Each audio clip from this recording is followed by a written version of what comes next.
ಕಾರ್ಯಕ್ರಮ ಆರಂಭವಾಗುತ್ತೆ. ತಾವೆಲ್ಲರೂ ದಯಮಾಡಿ ತಮ್ಮ ತಮ್ಮ ಸೀಟಲ್ಲಿ ಆಸೀನರಾಗಬೇಕು. ತಾವೆಲ್ಲರೂ ಇದಕ್ಕೆ ಕೈಜೋಡಿಸಬೇಕು.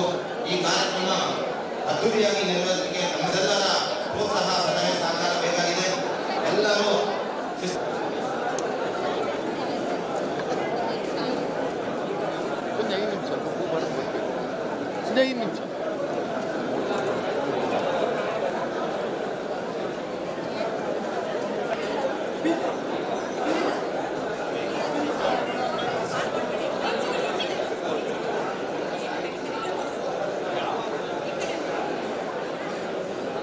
ನಮ್ಮ ಪ್ರಧಾನ ಕಾರ್ಯದರ್ಶಿಗಳಾದಂತಹ ಶ್ರೀಯುತ ರಘು ಎಸ್ ಎನ್ ಹಾಗೂ ವಿನೋದ್ ಪೂಜಾರಿ ಅವರು ಬರಬೇಕು ಅಂತ ಕೇಳ್ಕೊತಿದ್ದೀನಿ. ಹಾಗೆಯೇ ಶ್ರೀಮತಿ ಅನಿತಾ ಹೂವಯ್ಯ ನಗರಸಭಾ ಅಧ್ಯಕ್ಷರು ಹಾಗೂ ಜಿಲ್ಲಾ ಮಹಿಳಾ ಮೋರ್ಚಾದ ಅಧ್ಯಕ್ಷರು, ಇವರು ವೇದಿಕೆಗೆ ಬರಬೇಕು ಅಂತ ಕೇಳ್ಕೊತಾ ಇದ್ದೀನಿ. ಹಾಗೆಯೇ ಶ್ರೀಯುತ ಆನಂದರರು ನಿಕಟಪೂರ್ವ ಅಧ್ಯಕ್ಷರು, ಹಿಂದುಳಿದ ವರ್ಗದ ಮೋರ್ಚಾ ಕೊಡಗು ಜಿಲ್ಲೆ, ಇವರು ವೇದಿಕೆಗೆ ಬರಬೇಕು ಅಂತ ಕೇಳ್ಕೊತಾ ಇದ್ದೀನಿ.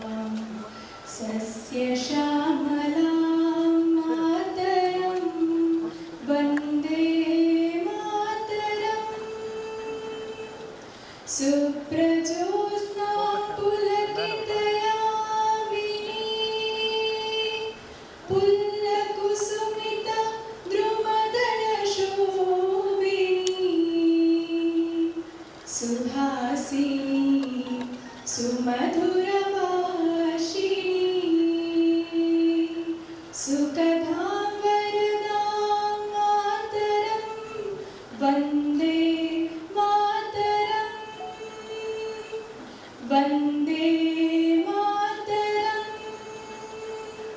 वन्दे मातरं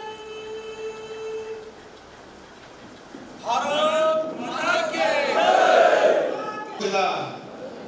जय। ಇತಿಹಾಸದಲ್ಲೇ ಒಂದು ಐತಿಹಾಸಿಕ ಮೈಲುಗಲ್ಲಿನಲ್ಲಿ ಹಿಂದುಳಿದ ಶ್ರಮಿಕ ಕಾಯಕ ಹಿಂದುಳಿದ ವರ್ಗದ ಸಮಾವೇಶವನ್ನು ನಡೆಸಲಿಕ್ಕೆ ಕಾರಣೀಭೂತರಾಗಿ ಎಲ್ಲ ಜಿಲ್ಲೆಯ OBC ಘಟಕವನ್ನು ಮತ್ತು ಮಾತೃ ಘಟಕವನ್ನು ಒಟ್ಟಿಗೆ ತೆಗೆದುಕೊಂಡು ಸಮಾವೇಶ ಮಾಡೋಣ ಅಂತ ಈ ಒಂದು ಸಮಾವೇಶದ ಕಾರಣೀಭೂತರಾಗಿರುವಂತ ನಮ್ಮ ಹಿಂದುಳಿದ ವರ್ಗದ ಜಿಲ್ಲಾಧ್ಯಕ್ಷರಾದಂಥ ರವೀಂದ್ರ ಅವರಿಗೆ ತಮ್ಮೆಲ್ಲರ ಪರವಾಗಿ ತುಂಬು ಹೃದಯದ ಸ್ವಾಗತವನ್ನು ಮಾಡ್ತೇವೆ.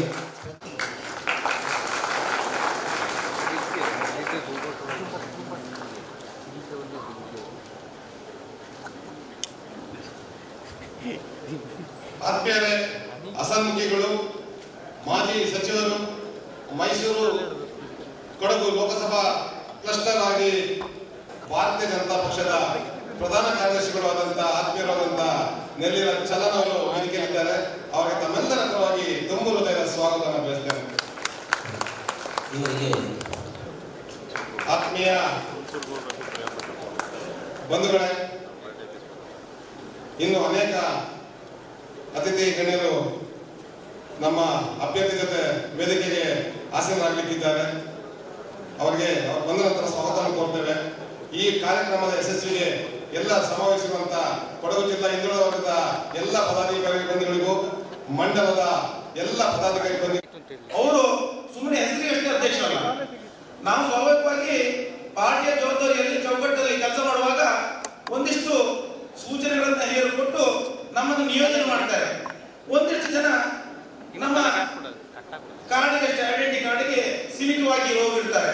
ಇದರ ಮಧ್ಯೆ ನಮ್ಮ ನೂತನವಾಗಿ ರಾಜ್ಯದಲ್ಲಿ ರಾಜ್ಯಾಧ್ಯಕ್ಷರಾಗಿ ಕೆಲಸ ಮಾಡ್ತಿರುವಂತಹ ನಮ್ಮ ನಾಯಕರಾದಂತ ರಘು ಕೋಟಿಲಿಯವರ ನೇತೃತ್ವದಲ್ಲಿ ಈ ರಾಜ್ಯವನ್ನ ಪ್ರವಾಸ ಮಾಡಿ ನಿರಂತರವಾದ ಸಂಘಟನೆ ಮಾಡ್ತಿರುವಂತಹ ಸಂದರ್ಭದಲ್ಲಿ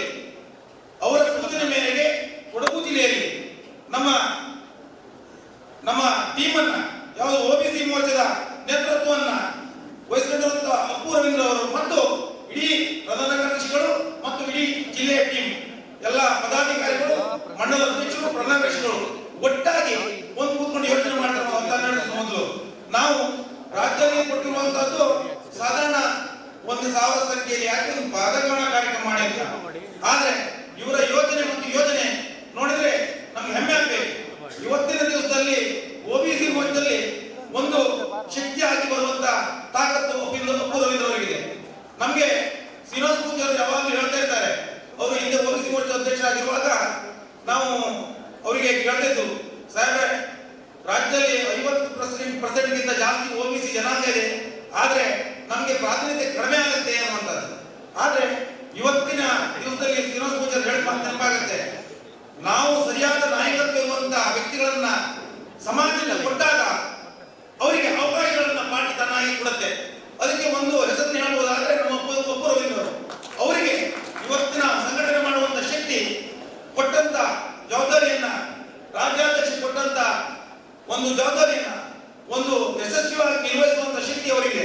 ಹಾಗಾಗಿ ಅವರ ಟೀಮ್ ಅನ್ನು ಅಭಿನಂದಿಸ್ತಾ, ನಮ್ಮ ರಾಜ್ಯಾಧ್ಯಕ್ಷರಾದಂತ ರಘು ಕೌಟಿಲ್ಯಜಿ ಅವರು ಈಗಾಗಲೇ ಅವರಿಗೆ ನಿಯೋಜನೆ ಮಾಡಿ ಕನಿಷ್ಠ ದಿವಸಗಳಲ್ಲಿ ಈಗಾಗಲೇ ಬೆಂಗಳೂರಲ್ಲಿ 3 ಮೀಟಿಂಗ್ ಮಾಡಿದರು. ರಾಜ್ಯದ ಇಡೀ ಸಂಘಟನಾ 39 ಜಿಲ್ಲೆಗಳಿಗೆ ಒಂದು ಸಲ ಪ್ರವಾಸ ಆಗಿದೆ. ಯಾರಿಗೂ ಸಹ ಈ ಪ್ರವಾಸ ಮಾಡಲಿಕ್ಕೆ ಸಾಧ್ಯ ಇಲ್ಲ. ಯಾಕಂದ್ರೆ ಮನೆಗೆ ಹೋದವರು ಒಂದು ಸಲ ಮನೆಯಿಂದ ಬಿಟ್ಟವರು ಪುನಃ ಮನೆ ಹೋಗ್ಬೇಕಾದ್ರೆ ಎಷ್ಟು ದಿವಸ ಗೊತ್ತಿಲ್ಲ. ಇಂಥ ಒಂದು ಸಂಘಟನೆ ಚೌಕಟ್ಟಲ್ಲಿ ಕೆಲಸ ಮಾಡುವಂತ ನಮ್ಮ ಅಧ್ಯಕ್ಷರನ್ನು ನಮಗೆ ಕೊಟ್ಟಿದ್ದು ನಮ್ಮೆಲ್ಲರ ಹೆಮ್ಮೆ. ಆದ್ರೆ ಇವತ್ತು ನಾವು ಯೋಚನೆ ಮಾಡಬೇಕಾದಂತ ಒಂದಿಷ್ಟು ವಿಚಾರಗಳಿದೆ. ಈ OBC ಸಮುದಾಯ ಅನ್ನುವಂಥದ್ದು ಜಾತಿ ಆಧಾರಿತವಾಗಿ ಬೇರೆ ಬೇರೆ ಜಾತಿಯಿಂದ ಬಂದು ಸಹ ವೈಯಕ್ತಿಕವಾಗಿ ಬೇರೆ ಬೇರೆ ಹೆಸರನ್ನ ಇಟ್ಕೊಂಡಿದೆ. ಬಿಲ್ಲವ ಸಮಾಜ ಇರಬಹುದು ಅಥವಾ ಇಲ್ಲಿ ಕೊಡಗು ಜಿಲ್ಲೆಯಲ್ಲಿ ಬೇರೆ ಬೇರೆ ಹೆಸರುಗಳಲ್ಲಿ ಕರೀತಾರೆ. ಅದರೊಟ್ಟಿಗೆ ನಾವು ವೈಯಕ್ತಿಕವಾಗಿ ವಿಚಾರ ಮಾಡುವಾಗ OBC ಸಮುದಾಯ ಒಟ್ಟಾಗಿ ಹೋಗಲಿಕ್ಕೆ ಶಕ್ತಿಯನ್ನ ಕಳ್ಕೊಂಡಿದೆ. ಈ ಕಾರಣಕ್ಕಾಗಿ ರಾಜಕೀಯ ಶಕ್ತಿ ನಮಗೆ ಸಿಗ್ತಾ ಇಲ್ಲ. ಇದನ್ನು ಪಡಿಬೇಕಾದ್ರೆ ನಾವು ಸಂಘಟನೆಯಿಂದ ಮಾತ್ರ ಸಾಧ್ಯ. ಹೇಗೆ ಸಾಧ್ಯ ಕೇಳಿದ್ರೆ ಒಂದು ಜಾತಿಗಳ ಮಧ್ಯೆ ಅಷ್ಟೇ ಸೀಮಿತವಾಗದೆ ಹಿಂದುಳಿದ ಸಮಾಜ ಅನ್ನುವಾಗ ಎಲ್ಲರೂ ಒಟ್ಟಾಗಿ ನಿಂತು ಆ ಸಂಘಟನೆ ಶಕ್ತಿ ಕೊಡುವಂತ ಕೆಲಸ ಮಾಡಬೇಕಾದ ಅನಿವಾರ್ಯತೆ ಇದೆ. ಆ ಕಾರಣಕ್ಕೆ ಎಲ್ಲರೂ ನಮ್ಮ OBC ಸಮುದಾಯದವರು ಒಟ್ಟಾಗಿ ಇವತ್ತು ಇಲ್ಲಿ ಸಂಘಟನೆಯ ಮುಖಾಂತರ ಸೇರಿ ಇಷ್ಟು ದೊಡ್ಡ ಸಮಾವೇಶವನ್ನು ಹಮ್ಮಿಕೊಂಡಿದ್ದೀವಿ. ಹಾಗಾಗಿ ಇವತ್ತು ಇನ್ನೂ ಒಂದು ವಿಶೇಷ ಅಂದ್ರೆ ನಮ್ಮ ಮೈಸೂರು ಕೊಡಗು ಜಿಲ್ಲೆಯ ಲೋಕಸಭಾ ಅಭ್ಯರ್ಥಿಗಳನ್ನು ಘೋಷಣೆ ಮಾಡಿದ್ದಾರೆ. ಇನ್ನೇನು ಸ್ವಲ್ಪ ಸಮಯದಲ್ಲಿ ಬರ್ತಾರೆ. ಅವರಿಗೆ ನಮ್ಮ ಈ ಸಮಾವೇಶದ ಮುಖಾಂತರ ಪುಷಪ್ ಮಾಡುವಂತ ಯೋಗ ಸಹ ನಮಗೆ ಸಿಕ್ಕಿದೆ. ಅದು ನಮ್ಮ ಪುಣ್ಯ ಅಂತ ಮಾತನ್ನು ಹೇಳ್ತಾ ಇಲ್ಲಿ OBC ಮೋರ್ಚಾದ ಪರವಾಗಿ ಸಂಘಟನೆಯಲ್ಲಿ ಒಳಗೊಂಡಂತ ಎಲ್ಲ ಪದಾಧಿಕಾರಿಗಳಿಗೆ, ನಮಗೆ ಶಕ್ತಿ ಕೊಡುವಂತ ಎಲ್ಲ ಹಿರಿಯರಿಗೆ ವಂದನೆಗಳನ್ನು ತಿಳಿಸ್ತಾ ನನ್ನ ಪ್ರಾಸ್ತಾವಿಕ ಮಾತು ಮುಗಿಸ್ತೇನೆ. ನಮಸ್ಕಾರ. ಜೈ ಶ್ರೀರಾಮ್.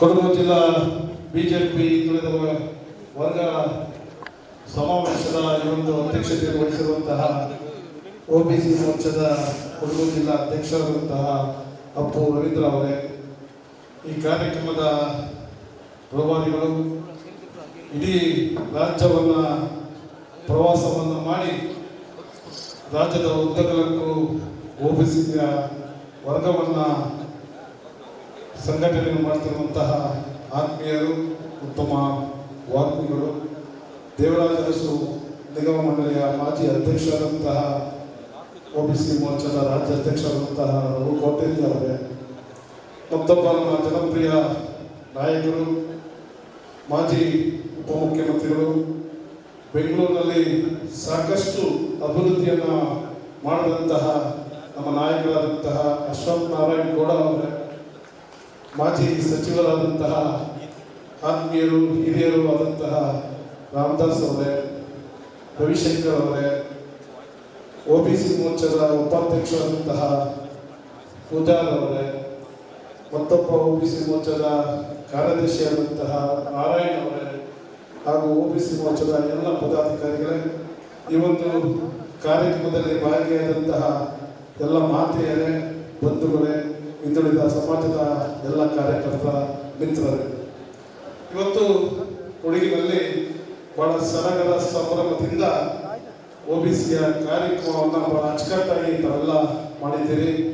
ಇದಕ್ಕೆ ನಿಮ್ಮೆಲ್ಲರ ಸಹಕಾರವನ್ನು ನಮ್ಮ OBCಯ ಅಧ್ಯಕ್ಷರಾದಂತಹ ಅಪ್ಪು ರವೀಂದ್ರ ಅವರಿಗೆ ಮತ್ತು ಎಲ್ಲ ಕಾರ್ಯಕರ್ತರಿಗೆ ತಾವೆಲ್ಲ ಸಹಕಾರ ಕೊಟ್ಟಿದ್ದಕ್ಕೆ ಮೊದಲು ನಿಮಗೆ ಅಭಿನಂದನೆಗಳನ್ನು ಸಲ್ಲಿಸ್ತೇವೆ. ಈಗಾಗಲೇ ನಾವು ನಮ್ಮ ರಾಜ್ಯ ಅಧ್ಯಕ್ಷರು ಬೆಳಗಾವಿಯಲ್ಲಿ, ಹುಬ್ಬಳ್ಳಿನಲ್ಲಿ, ದಾವಣಗೆರೆಯಲ್ಲಿ ಮತ್ತು ಮಂಗಳೂರಿನಲ್ಲಿ OBCಯ ಸಮಾವೇಶವನ್ನು ಬಹಳ ಅಚ್ಚುಕಟ್ಟಾಗಿ ಬಹಳ ವಿಶೇಷ ಅರ್ಥಪೂರ್ಣವಾಗಿ ಕಾರ್ಯಕ್ರಮವನ್ನು ಮಾಡ್ಕೊಳ್ತಾ ಬಂದಿದ್ದಾರೆ. ನಮ್ಮ ರಾಜ್ಯಾಧ್ಯಕ್ಷರಾದಂತಹ ವಿಜಯೇಂದ್ರ ಅವರು ರಾಜ್ಯದ ಅಧ್ಯಕ್ಷರಾದ ಮೇಲೆ ಒಂದೇ ತಿಂಗಳಲ್ಲಿ ನೀವು ನಿಮ್ಮ OBCಯ ಎಲ್ಲ ಜಿಲ್ಲಾ ಪದಾಧಿಕಾರಿಗಳನ್ನ ನೇಮಕ ಮಾಡಬೇಕು. ಅದೇ ರೀತಿಯಲ್ಲಿ ರಾಜ್ಯದ 224 ವಿಧಾನಸಭಾ ಕ್ಷೇತ್ರಗಳಲ್ಲೂ ಸಹ ನಿಮ್ಮ ಮೋರ್ಚಾಗಳನ್ನ ಪರಿಪೂರ್ಣವಾಗಿ ಮಾಡಿ ಅಂತ ನಮಗೆ ಸೂಚನೆಯನ್ನು ಕೊಟ್ಟರು. ಅದರ ಪ್ರಯುಕ್ತವಾಗಿ ನಾವು ನಮ್ಮ ಅಧ್ಯಕ್ಷರು ಎಲ್ಲ ಜಿಲ್ಲಾ ಮೋರ್ಚಾದ ಪದಾಧಿಕಾರಿಗಳನ್ನ ಕಂಪ್ಲೀಟ್ ಮಾಡಿದ್ದೀವಿ. ಎಲ್ಲ ಮಂಡಲಗಳಿಗೂ ಸಹ ಅಧ್ಯಕ್ಷ ಪ್ರಧಾನ ಕಾರ್ಯದರ್ಶಿಗಳನ್ನ ಮಾಡಿ ಈ ಒಂದು ಸಮಾವೇಶದ ಕಾರ್ಯಕ್ರಮವನ್ನು ಹಮ್ಮಿಕೊಂಡಿದ್ದೀವಿ. ವಿಶೇಷವಾಗಿ OBCಗಳಿಗೆ ಯಾವುದೇ ಮಾತೃ ಏನು ನಮ್ಮ ಪಕ್ಷದ ಹಿರಿಯರಿದ್ದಾರೆ ಅವರು ಯಾವತ್ತೂ ಸಹಕಾರವನ್ನು ಕೊಡ್ತಾ ಬಂದಿರ್ತಾರೆ. ಯಾಕಂತ ಹೇಳಿದ್ರೆ ಯಾವುದೇ ಚುನಾವಣೆಯಲ್ಲಿ ಯಾವುದೇ ಅಭ್ಯರ್ಥಿ ಗೆಲ್ಲಬೇಕಾದ್ರೆ OBCಯ ಮತಗಳು ಯಾವ ಪ್ರೀತಿಯಿಂದ ಅವರ ಸಹಕಾರದಿಂದ ಗಳಿಸ್ತಾರೋ ಆ ಅಭ್ಯರ್ಥಿಗಳು ವಿಶೇಷವಾಗಿ ಅತಿ ಹೆಚ್ಚು ಮತಗಳಿಂದ ಗೆಲ್ತಾರೆ ಅನ್ನೋದಕ್ಕೆ ಈಗಾಗಲೇ ತಾವೆಲ್ಲ ವಿಶೇಷವಾಗಿ ನೋಡಿದ್ದೀರ. OBCಯ ಜನಾಂಗ ಯಾರ ಪರವಾಗಿ ನಿಲ್ಲುತ್ತೆ ಆ ಅಭ್ಯರ್ಥಿಗಳು ವಿಶೇಷವಾಗಿ ಆಗ್ತಾರೆ, ಮತ್ತೆ ಅವರು ಯಾವತ್ತೂ ನಮ್ಮ ಪಕ್ಷದಲ್ಲೇ ಉಳ್ಕೊಳ್ತಾ ಬರ್ತಾರೆ. ಹಾಗಾಗಿ ನಮ್ಮ ಅಶ್ವತ್ಥನಾರಾಯಣ ಕ್ಷೇತ್ರದಲ್ಲೂ ಸಹ ನಮ್ಮ OBCಯ ಏನ್ ಜನಾಂಗ ಇದೆ ಅವರಿಗೆ ಸಂಪೂರ್ಣವಾದ ಸಹಕಾರವನ್ನು ಕೊಡ್ತಾ ಬಂದಿದ್ದಾರೆ. ಅವರು 4 ಬಾರಿ ವಿಧಾನಸಭಾ ಸದಸ್ಯರಾಗಿದ್ದಾರೆ.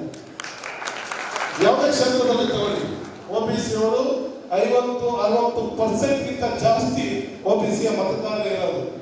ಹಾಗಾಗಿ OBC ಎಲ್ಲಿ ಸಂಘಟನೆ ಬಲವಾಗುತ್ತೆ, OBCಯ ಎಲ್ಲಿ ಅವರ ಲೀಡರ್ಗಳು ಅವರ ಲೀಡರ್ತ್ವವನ್ನು ಬೆಳೆಸ್ಕೊಳ್ತಾರೆ ಅಲ್ಲಿ ನಮಗೆ ಆ ಕ್ಷೇತ್ರ ಉಳ್ಕೊಳ್ಳುತ್ತೆ. ಆ ಲೋಕಸಭಾ ಕ್ಷೇತ್ರದಲ್ಲಿ ಅತಿ ಹೆಚ್ಚು ಮತಗಳನ್ನ ಗಳಿಸಿ ನಾವು ವಿಜಯಶಾಲಿ ಆಗ್ತೀವಿ.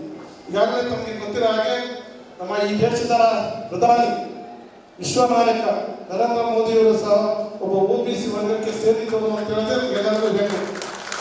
ಅವರ ಸಂಪುಟ 27 ಜನ ಸಂಪುಟ ಸಚಿವರಾಗಿ ಕೆಲಸವನ್ನು ಮಾಡ್ತಾ ಇದ್ದಾರೆ. ಯಾವುದೇ ಪಕ್ಷ ಆಗಲಿ ಯಾರೇ ಆಗಲಿ ಇಂದಿನ ಯಾವುದೇ ಪಕ್ಷನೂ ಸಹ OBCಗೆ ಇಷ್ಟು ಒತ್ತನ್ನು ಕೊಟ್ಟಿರಲಿಲ್ಲ, ಇಷ್ಟು ಸಚಿವರನ್ನು ಮಾಡಿರಲಿಲ್ಲ. ಅಂತ ಕೆಲಸವನ್ನ ನಮ್ಮ ಪ್ರಧಾನಿ ನರೇಂದ್ರ ಮೋದಿ ಅವರು OBCಯವರಿಗೆ ಸಹಕಾರ ಕೊಟ್ಟಿದ್ದಾರೆ. ಅವರಿಗೆ ನಾವು ಧನ್ಯವಾದಗಳನ್ನು ಹೇಳ್ತಾ ಇದ್ದೀವಿ. ಮೊನ್ನೆ ನಾವು ಹೇಳ್ತಾ ಇದ್ದೀವಿ ನಮ್ಮ ರವಿ ಕೊಟ್ಟಿರೋರಿಗೆ ಮೊನ್ನೆ ಏನು 195 ಇಷ್ಟ ಆಯಿತು ಈ ದೇಶದಲ್ಲಿ 57 ಜನ OBC ಅಭ್ಯರ್ಥಿಗಳಿಗೆ ಅವರು ಈ ಸತಿ ಸೀಟನ್ನು ಕೊಟ್ಟಿದ್ದಾರೆ ರಾಷ್ಟ್ರದಲ್ಲಿ. ಅದೇ ರೀತಿಯಲ್ಲಿ ಇನ್ನೂ ಉಳಿದ ಕ್ಷೇತ್ರಗಳಲ್ಲೂ ಸಹ OBCಯ ಅಭ್ಯರ್ಥಿಗಳನ್ನ ಆಗ್ತಾರೆ ಅಂತ ಹೇಳಿ ನಮಗೆ ಗಮನಕ್ಕೆ ಬಂದಿದೆ. ಹಾಗಾಗಿ ನಾವೆಲ್ಲರೂ ಸೇರಿ ಮುಂದಿನ ಚುನಾವಣೆ ಲೋಕಸಭಾ ಚುನಾವಣೆಯಲ್ಲಿ ಯಾರೇ ನಮ್ಮ ಅಭ್ಯರ್ಥಿ ಆಗಲಿ, ಈಗ ತಾನೇ ನಮಗೆ ನಮ್ಮ ಮಹಾರಾಜರು ಯದುವೀರ ಕೃಷ್ಣದತ್ತ ಜಯಚಾಮರಾಜ ಒಡೆಯರು ನಮ್ಮ ಅಭ್ಯರ್ಥಿ ಆಗಿದ್ದಾರೆ. ಮೈಸೂರು ಮತ್ತು ಕೊಡಗಿಗೆ ಅಭ್ಯರ್ಥಿ ಆಗಿದ್ದಾರೆ. ಅವ್ರನ್ನ ಅತಿ ಹೆಚ್ಚು ಮತಗಳಿಂದ ನಾವು ಈ ಒಂದು ಕ್ಷೇತ್ರದಲ್ಲಿ ಗೆಲ್ಲಿಸಬೇಕು. ಅವ್ರನ್ನ ನಾವು ಲೋಕಸಭೆಗೆ ಕಳಿಸಿದಾಗ ಏನು ನರೇಂದ್ರ ಮೋದಿ ಅವರ ಕನಸಿದೆ 400+ ಆ ಒಂದು ಕನಸನ್ನು ನೆನೆಸಾಗಕ್ಕೆ ಮೈಸೂರು ಮತ್ತು ಕೊಡಗು ಸಹ ಸಹಕಾರಿ ಆಗಬೇಕು ಅಂತ ಈ ಸಂದರ್ಭದಲ್ಲಿ ಇಚ್ಛೆ ಪಡ್ತೇನೆ. ಬಂಧುಗಳೇ, ನಾವೆಲ್ಲರೂ ಸಹ ಪಕ್ಷದ ನಿಷ್ಠಾವಂತ ಕಾರ್ಯಕರ್ತರಾಗಿ ಕೆಲಸವನ್ನು ಮಾಡ್ತಾ ಇದ್ದೇವೆ. ಪಕ್ಷ ನಮಗೆ ತಾಯಿ ಸಮಾನ. ಪಕ್ಷಕ್ಕೆ ಯಾವುದೇ ರೀತಿಯಲ್ಲಿ ಭಾರ ಆಗದ ರೀತಿಯಲ್ಲಿ ನಾವು ಪಕ್ಷದ ಏನು ಕೆಲಸ ಕಾರ್ಯಗಳಿದೆ ಅವೆಲ್ಲವನ್ನು ಮಾಡ್ತಾ ಬರಬೇಕು ಅಂತ ಈ ಸಂದರ್ಭ ಹೇಳ್ತಾ ಇವತ್ತು ವಿಶೇಷವಾಗಿ ಕೊಡಗು ಭಾಗದಲ್ಲಿ ಒಂದು OBCಯ ಕಾರ್ಯಕ್ರಮನ ಇಷ್ಟು ಕಷ್ಟಪಟ್ಟು ನಮ್ಮ ಅಚ್ಚುಕಟ್ಟಾಗಿ ಮಾಡಿದಂತಹ ನಮ್ಮ ಅಧ್ಯಕ್ಷರಿಗೂ ಮತ್ತು ಪ್ರಧಾನ ಕಾರ್ಯದರ್ಶಿಗಳಿಗೂ ವಂದಿಸಿ ನಾವು ಬಹಳಷ್ಟು ಜನ ನಮ್ಮ ಹಿರಿಯರು ಮಾತಾಡೋದಿದ್ದಾರೆ. ಈಗ ನಮ್ಮ ಅಭ್ಯರ್ಥಿಗಳು ಸಹ ಕೆಲವೇ ನಿಮಿಷಗಳಲ್ಲಿ ಬರೋದಿದ್ದಾರೆ. ಹಾಗಾಗಿ ನೀವೆಲ್ಲರೂ ಈ ಒಂದು ಕಾರ್ಯಕ್ರಮದಲ್ಲಿ ಪಾಲ್ಗೊಂಡಿದ್ದೀರಾ. ಈ ಯಶಸ್ಸಿಗೆ ಕಾರಣಕರ್ತರು ನೀವು ಅಂತ ಹೇಳಿ ನನ್ನ ಈ ಒಂದು ಕಾರ್ಯಕ್ರಮದಲ್ಲಿ ಭಾಗವಹಿಸಿ ಮಾತಾಡುವಂತ ಅವಕಾಶ ಕೊಟ್ಟಿದ್ದಕ್ಕೆ ನಿಮ್ಮೆಲ್ಲರಿಗೂ ವಂದಿಸಿ ನಮ್ಮ ಮಾತು ಮುಗಿಸಿ ಜೈ ಕರ್ನಾಟಕ. ಬಂಧುಗಳೇ, ಈ ದಿನ ನಮ್ಮ ಕೊಡಗು ಜಿಲ್ಲೆ OBC ಸಮಾವೇಶದಲ್ಲಿ ನಾವೆಲ್ಲರೂ ನಮ್ಮ ಸಮಸ್ತ ಕಾರ್ಯಕರ್ತ ಬಂಧುಗಳು ಮತ್ತು ಈ ನೋಡಿದ ಮೋರ್ಚಾದ ಎಲ್ಲ ಸದಸ್ಯರು ಇತರ ಎಲ್ಲ ಪದಾಧಿಕಾರಿಗಳೆಲ್ಲರೂ ಇವತ್ತಿನ ಈ ಒಂದು ಸಮಾವೇಶದಲ್ಲಿ ತಾವೆಲ್ಲ ಭಾಗವಹಿಸಿದ್ದೀರಾ. ಹಾಗೆ ವೇದಿಕೆ ಮೇಲಿರುವಂತಹ ನಮ್ಮೆಲ್ಲ ಗಣ್ಯಮಾನ್ಯರು ತಮಗೆಲ್ಲ ಮೊದಲನೇದಾಗಿ ಹೃದಯಪೂರ್ವಕವಾಗಿ ನನ್ನ ಅಭಿನಂದನೆಗಳನ್ನ ಮತ್ತು ಶುಭಾಶಯಗಳನ್ನ ತಿಳಿಸುತ್ತಾ, ಏನೊಂದು ನಮ್ಮ ಸಮಾಜ ವಿವಿಧ ಪಂಗಡಗಳಾಗಿ ಜಾತಿ, ಭಾಷೆ, ಧರ್ಮ ಎಲ್ಲ ಆಧಾರಿತವಾಗಿ ನಮ್ಮತನವನ್ನ ಅಳವಡಿಸಿಕೊಂಡು ನಾವು ಬದುಕಿ ಬಾಳ್ತಾ ಇದ್ದೀವಿ. ಇದರಲ್ಲಿ ಯಾವ ರೀತಿ ಪ್ರತಿಯೊಬ್ಬರಿಗೂ ಒಂದು ಸರ್ಕಾರ ಸಲ್ಲಬೇಕು, ಸಮಾಜ ಸಲ್ಲಬೇಕು, ಸಮಾನತೆಯನ್ನು ಕೊಡಬೇಕು, ಎಲ್ಲರೂ ಒಳಗೊಂಡಂತೆ ಸಮಾಜವನ್ನು ಕಟ್ಟಬೇಕು ಅನ್ನುವಂಥ ಒಂದು ಪ್ರಯತ್ನದಲ್ಲಿ ಹಿರಿಯರು, ನಮ್ಮ ಸಮಾಜ ಸುಧಾರಕರು ಹಲವಾರು ಶತಮಾನಗಳಿಂದಲೂ ಪ್ರಯತ್ನಗಳನ್ನ ಮಾಡ್ತಾನೆ ಬಂದಿದ್ದಾರೆ. ಆ ಪ್ರಯತ್ನಗಳ ಮಧ್ಯದಲ್ಲಿ ಕೆಲವು ಕಡೆ ಯಶಸ್ವಿಯಾಗಿದೆ, ಕೆಲವು ಕಡೆ ವಿಫಲವಾಗಿದೆ, ಕೆಲವು ಕಡೆ ಬಯಸಿದ ಮಟ್ಟದಲ್ಲಿ ಪ್ರಯತ್ನಗಳು ಫಲಕಾರಿ ಆಗಿಲ್ಲ. ಹಾಗಾಗಿ ಇವೆಲ್ಲವೂ ಗಮನದಲ್ಲಿ ಇಟ್ಕೊಂಡು ಎಲ್ಲವೂ ಕಡೆ ಸಮಾನವಾದಂತಹ ಅವಕಾಶಗಳು ಪ್ರತಿಯೊಬ್ಬರಿಗೂ ಸಿಗಬೇಕು. ಎಲ್ಲವೂ ಕೂಡ ಒಬ್ಬರಿಗೆ ಹೆಚ್ಚಿನ ಅವಕಾಶ, ಇನ್ನೊಬ್ಬರಿಗೆ ಕಮ್ಮಿ ಅವಕಾಶ ಆಗುವಂಥದ್ದು ಆಗಬಾರ್ದು ಅನ್ನುವಂಥ ದೃಷ್ಟಿಯಲ್ಲಿ ಸಾಕಷ್ಟು ಚರ್ಚೆಗಳು, ವಿಮರ್ಶೆಗಳು, ಆಲೋಚನೆಗಳು ಎಲ್ಲವೂ ಬಂದು ಹಲವಾರು ಕಾರ್ಯಕ್ರಮಗಳನ್ನ ಸರ್ಕಾರ ಕೊಡ್ತಾನೆ ಬಂದಿದೆ. ಸಮಾಜವು ಈ ದಿಕ್ಕಿನಲ್ಲಿ ಪ್ರಯತ್ನಗಳನ್ನ ಮಾಡಿದೆ. ರಾಜಕೀಯ ಪಕ್ಷಗಳು ರಾಜಕೀಯ ಒಂದು ಹೋರಾಟದಲ್ಲಿ ಮತ್ತು ರಾಜಕೀಯವಾಗಿ ಹಲವಾರು ಚರ್ಚೆಗಳನ್ನ, ಕಾರ್ಯಕ್ರಮಗಳನ್ನು ಹಮ್ಮಿಕೊಂಡು ಇವತ್ತು ಪ್ರಯತ್ನಗಳನ್ನ ಮಾಡಿದೆ. ಅದರ ಫಲವಾಗಿ ಇವತ್ತು ಭಾರತೀಯ ಜನತಾ ಪಾರ್ಟಿಯಲ್ಲೂ ಹಿಂದುಳಿದ ಮೋರ್ಚಾವನ್ನ ಪ್ರಾರಂಭವನ್ನ ಮಾಡಿ ವಿಶೇಷವಾಗಿ ಹಿಂದುಳಿದವರಿಗೆ ಏನು ಸವಾಲು ಸಮಸ್ಯೆಗಳನ್ನ ಎದುರಿಸಿದರೋ ಅದನ್ನೆಲ್ಲ ಒಂದು ಬಗೆಹರಿಸಬೇಕು, ಬಹಳ ಉತ್ತಮವಾಗಿ ಏನು ಅವರು ಬಯಸಿದನ್ನ ಹೇಗೆ ಅದನ್ನ ಬಗೆಹರಿಸಬೇಕು ಅನ್ನುವಂಥ ದೃಷ್ಟಿಯಲ್ಲಿ ಮಾಡ್ತಿರುವಂತಹ ಪ್ರಯತ್ನವಾಗಿದೆ. ಹಾಗಾಗಿ ಈ ಸಂದರ್ಭದಲ್ಲಿ ನಮ್ಮೊಂದಿಗೆ ಭಾರತೀಯ ಜನತಾ ಪಾರ್ಟಿಯ ಹಿಂದುಳಿದ ಮೋರ್ಚಾದ ಏನು ಅಧ್ಯಕ್ಷರಾಗಿರುವಂತಹ ಸನ್ಮಾನ್ಯ ರಘು ಕೌಟಿಲ್ಯ ಅವರ ಉಪಸ್ಥಿತಿಯನ್ನು ಗೌರವಿಸಿ, ಹಾಗೆ ನಮ್ಮ ಕೊಡಗು ಜಿಲ್ಲೆಯ ಹಿಂದುಳಿದ ಮೋರ್ಚಾದ ಅಧ್ಯಕ್ಷರಾಗಿರುವಂತಹ ಸನ್ಮಾನ್ಯ ಅಪ್ಪು ರವೀಂದ್ರ ಅವರು, ಹಾಗೂ ಈಗ ತಾನೇ ತಮ್ಮನ್ನೆಲ್ಲ ಉದ್ದೇಶಿಸಿ ಮಾತಾಡುವಂತ ನನ್ನ ಆತ್ಮೀಯ ಸ್ನೇಹಿತರಾದಂತ ಸೋಮಶೇಖರ್ ಅವರು, ರವಿ ಪೂಜಾರ್ ಅವರು, ವಿಠಲ್ ಪೂಜಾರ್ ಅವರು, ಶಾಸಕರು ಆಗಿದ್ದು ವಿಠಲ್ ಪೂಜಾರ್ ಅವರ ಹೆಸರಿನವರೇ ಇದ್ದಾರೆ. ಹಾಗೆ ನನ್ನ ಮಾರ್ಗದರ್ಶಕರು, ಹಿರಿಯರು, ಮಾಜಿ ಸಚಿವರು ಹಾಗೂ ಕ್ಲಸ್ಟರಿನ ಪ್ರಮುಖರಾಗಿರುವಂತಹ ಸನ್ಮಾನ್ಯ ರಾಮದಾಸ್ ಅವರು, ಹಾಗೆ ನಮ್ಮ ಸಂಚಾಲಕರಾಗಿರುವಂತಹ ಸನ್ಮಾನ್ಯ ವೈ ರವಿಶಂಕರ್ ಅವರೇ, ಎಲ್ಲ ಗಣ್ಯಮಾನ್ಯರೇ, ಆತ್ಮೀಯರೇ, ಏನೊಂದು ಹಿಂದುಳಿದವರ ವಿಚಾರದಲ್ಲಿ ನಮ್ಮೆಲ್ಲರ ನೆಚ್ಚಿನ ಪ್ರಧಾನಮಂತ್ರಿಗಳಾದಂತಹ ನರೇಂದ್ರ ಮೋದಿ ಅವರು ಇವತ್ತು ಹಲವಾರು ಕ್ರಮಗಳನ್ನ ವಹಿಸಿರುವಂತದ್ದಿದೆ. ಇವತ್ತೇನೊಂದು ಹಿಂದುಳಿದ ಆಯೋಗಕ್ಕೆ ಸಂವಿಧಾನದ ಸ್ಥಾನಮಾನವನ್ನು ಕೊಡಬೇಕು ಅಂತ ಏನು ಇಡೀ ದೇಶದ ಜನತೆಯನ್ನು ಬಯಸಿದ್ರು, ಅದನ್ನ 2018ರಲ್ಲಿ ಹಿಂದುಳಿದ ಆಯೋಗಕ್ಕೆ ಸಂವಿಧಾನದ ಸ್ಥಾನಮಾನವನ್ನು ಕೊಟ್ಟಂತ ಒಂದು ಪಕ್ಷ ಮತ್ತು ಸರ್ಕಾರವಿದ್ದರೆ ಅದು ಭಾರತೀಯ ಜನತಾ ಪಾರ್ಟಿಯ ಸರ್ಕಾರ ಅಂತ ಹೇಳಕ್ಕೆ. ಹಾಗೆ ಹಿಂದುಳಿದ ವರ್ಗಕ್ಕೆ ಇವತ್ತು ಅತಿ ಹಿಂದುಳಿದವರು ಇವತ್ತು ಎಲ್ಲರೂ ಮುಂದೆ ಹೋಗಿದ್ದೀವಿ, ಮುಂದೆ ಬರ್ತಿದ್ದೀವಿ ಅಂತ ಹೇಳಕ್ಕೆ ತುಂಬಾ ಜಾತಿ ಜನಾಂಗಗಳು ಮುಂದೆ ಬರಲ್ಲ. ಎಲ್ಲಾ ಜಾತಿಗಳು ನಾವು ಹಿಂದುಳಿದಿದ್ದೀವಿ ಅಂತ ಹೇಳುವಂತ ಪ್ರಯತ್ನವೇ ಆಗ್ತಿದೆ. ಹಾಗಾಗಿ ಇದನ್ನ ಗಮನದಲ್ಲಿಟ್ಟುಕೊಂಡು ನಮ್ಮ ನೆಚ್ಚಿನ ಪ್ರಧಾನಮಂತ್ರಿಗಳು ಅತಿ ಹಿಂದುಳಿದಂತ ಜನಾಂಗಗಳನ್ನ ಇನ್ನೊಂದು ವರ್ಗೀಕರಣ ಆಗಬೇಕು, ಅತಿ ಹಿಂದುಳಿದಂತ ಜಾತಿ ಜನಾಂಗಗಳನ್ನ ವರ್ಗೀಕರಣ ಆಗಬೇಕು, ಹಿಂದುಳಿದವರ ಬಗ್ಗೆ ವರ್ಗೀಕರಣ ಆಗಬೇಕು, ಅದರಲ್ಲಿ ನಿಜಕ್ಕೂ ಹಿಂದುಳಿದವರಿಗೆ ನ್ಯಾಯ ಸಿಗೋ ರೀತಿಯಲ್ಲಿ ಕ್ರಮವನ್ನು ವಹಿಸುವಂತಹ ಪ್ರಯತ್ನವನ್ನು ಮಾಡ್ತಿದ್ದಾರೆ. ಸ್ವತಃ ನಮ್ಮ ಪ್ರಧಾನಮಂತ್ರಿಗಳೇ ಹಿಂದುಳಿದ ವರ್ಗಕ್ಕೆ ಸೇರಿದಂತ ನಮ್ಮ ದೇಶದ ಪ್ರಧಾನಮಂತ್ರಿಗಳೇ ಹಿಂದುಳಿದ ವರ್ಗಕ್ಕೆ ಸೇರಿದರು. ಇವತ್ತು ಅದನ್ನು ಸಹ ಪ್ರಶ್ನೆ ಮಾಡುವಂತವರಿದ್ದಾರೆ.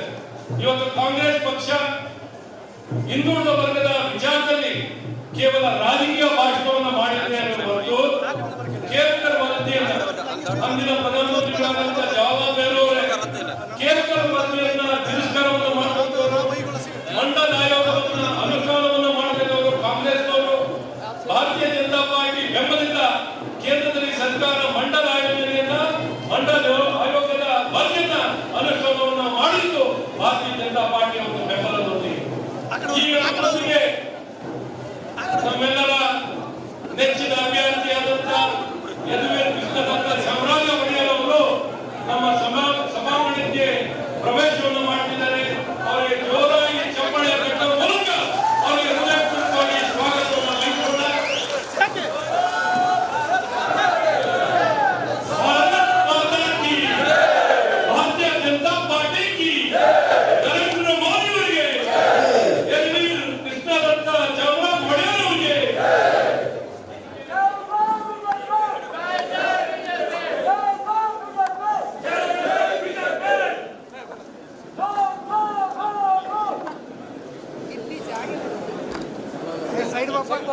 ತಮಗೆ ಸ್ವಾಗತ ಸರ್.